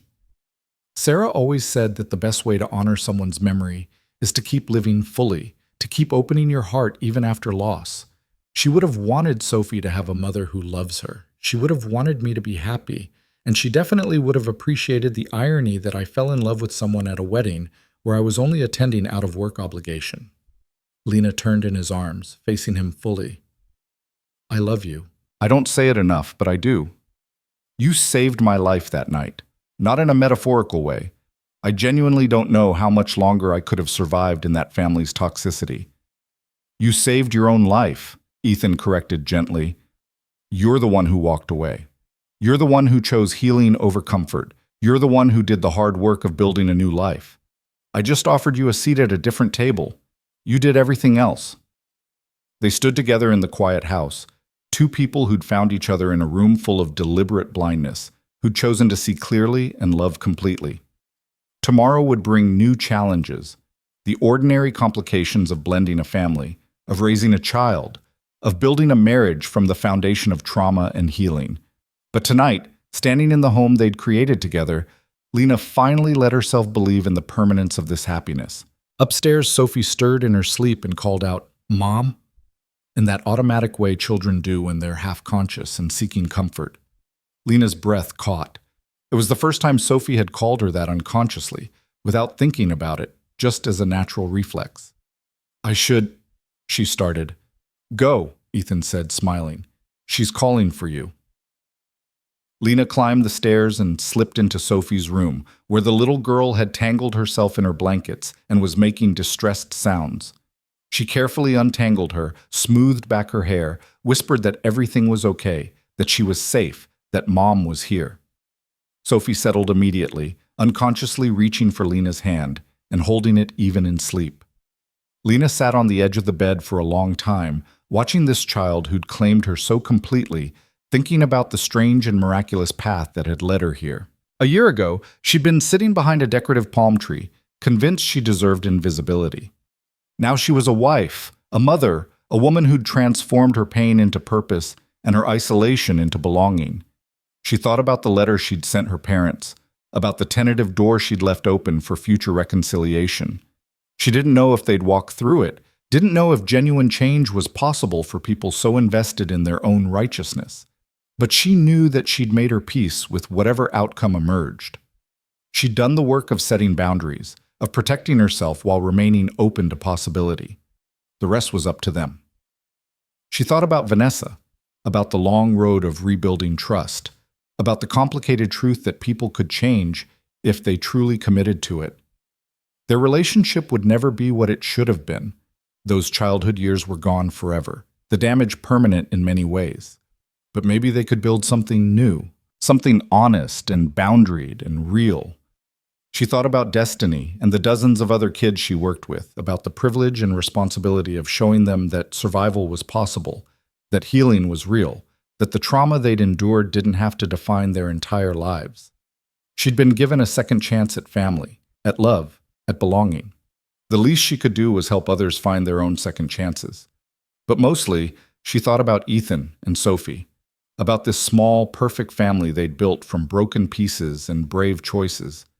She thought about how 6 words spoken across a crowded ballroom had led to this moment, sitting in the dark beside a sleeping child who called her mom, married to a man who'd taught her what it meant to be truly chosen, living a life she'd never imagined she deserved. "Thank you," she whispered into the darkness, not sure if she was talking to Ethan, to Sarah's memory, to the universe itself, or simply to her own stubborn refusal to accept that she was worth less than others. "Thank you for not looking away. Thank you for seeing me. Thank you for proving that sometimes the broken things are exactly what need to be found." Sophie murmured something incoherent in her sleep, her small hand tightening around Lena's fingers. Downstairs, she could hear Ethan moving around, probably changing out of his suit, settling into the nighttime routine they'd established. Outside, the neighborhood was quiet, the summer night peaceful. Lena finally stood, carefully extracting her hand from Sophie's grip, pulling the blanket up around the little girl's shoulders. She paused in the doorway, looking back at the child who'd become hers in every way that mattered, and felt her heart swell with a love so fierce it was almost painful. She found Ethan in their bedroom, she reminded herself, still getting used to the shared space, the mingled belongings, the intimacy of truly permanent commitment. He changed into comfortable clothes and was sitting on the edge of the bed, looking at his phone. "Everything okay?" he asked, looking up as she entered. "Everything is perfect," Lena said, and meant it completely. "Sophie called me Mom, not consciously, just as a reflex when she was half asleep. But she called me Mom." Ethan's smile was brilliant. "That's huge. How do you feel?" "Terrified," Lena admitted, "and honored, and desperately hoping I don't mess this up." You won't mess it up, Ethan said confidently. You love her. That's the foundation everything else is built on. The rest is just details.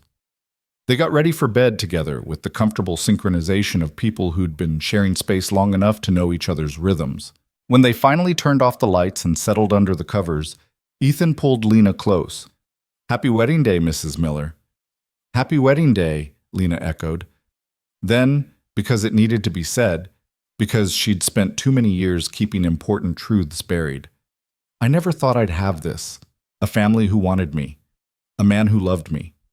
A child who called me mom. I spent my whole life believing I was fundamentally unlovable, and you proved that wasn't true. You and Sophie taught me that I was always worthy of love. I just needed to find people who could see that. We saw you, Ethan said simply. Sophie saw you first, actually. She's always been better at recognizing important people than I am. But once we saw you, there was never any question. You were ours. You just needed time to believe it. They fell asleep tangled together, secure in their love and their commitment and the life they'd built from a single brave choice made at a wedding that felt like a lifetime ago. And in the morning, when Sophie burst into their room demanding pancakes and asking if they could please go to the park because it's a special day and families should do special things on special days, they got up and made pancakes and went to the park. Because that's what families did. They showed up. They chose each other. They built lives from small moments of connection and care. And they proved again and again that the most powerful kind of love wasn't the one you were born into. It was the one you chose to create. Lena Parker Miller had been born into a family that saw her as a burden, but she'd chosen and been chosen by a family that saw her as a gift. And in the end, that choice made all the difference. Years later, when Sophie was in high school and working on a project about defining moments, she'd ask Lena to tell her the whole story, not just the cleaned-up version she'd heard as a child, but the real complicated truth of what happened at that wedding and everything that came after. And Lena would tell her, honestly and completely, about sitting alone behind a decorative palm, about the stranger who refused to look away, about the little girl who declared hiding people was mean, about the long journey from isolation to belonging. So Daddy saved you, Sophie would say, testing her understanding of the narrative. No, Lena would correct gently. I saved myself. But your daddy, and you, gave me a reason to believe I was worth saving. That's different. That's better. And Sophie, wise beyond her years in the way that children raised with emotional honesty often are, would nod and write in her paper that sometimes the bravest thing you can do is accept love when you've been taught you don't deserve it. And sometimes the kindest thing you can do is refuse to look away when everyone else has chosen blindness. But that was still years in the future. For now, on this perfect summer morning, in this life she'd never imagined she could have, Lena Parker Miller made pancakes with her husband while their daughter set the table and chattered about dragons and school projects and all the ordinary, extraordinary things that made up a life lived in love rather than fear. And she was grateful for all of it, for the pain that had shaped her and the courage that had freed her and the family that had claimed her completely. She was finally, irrevocably, home.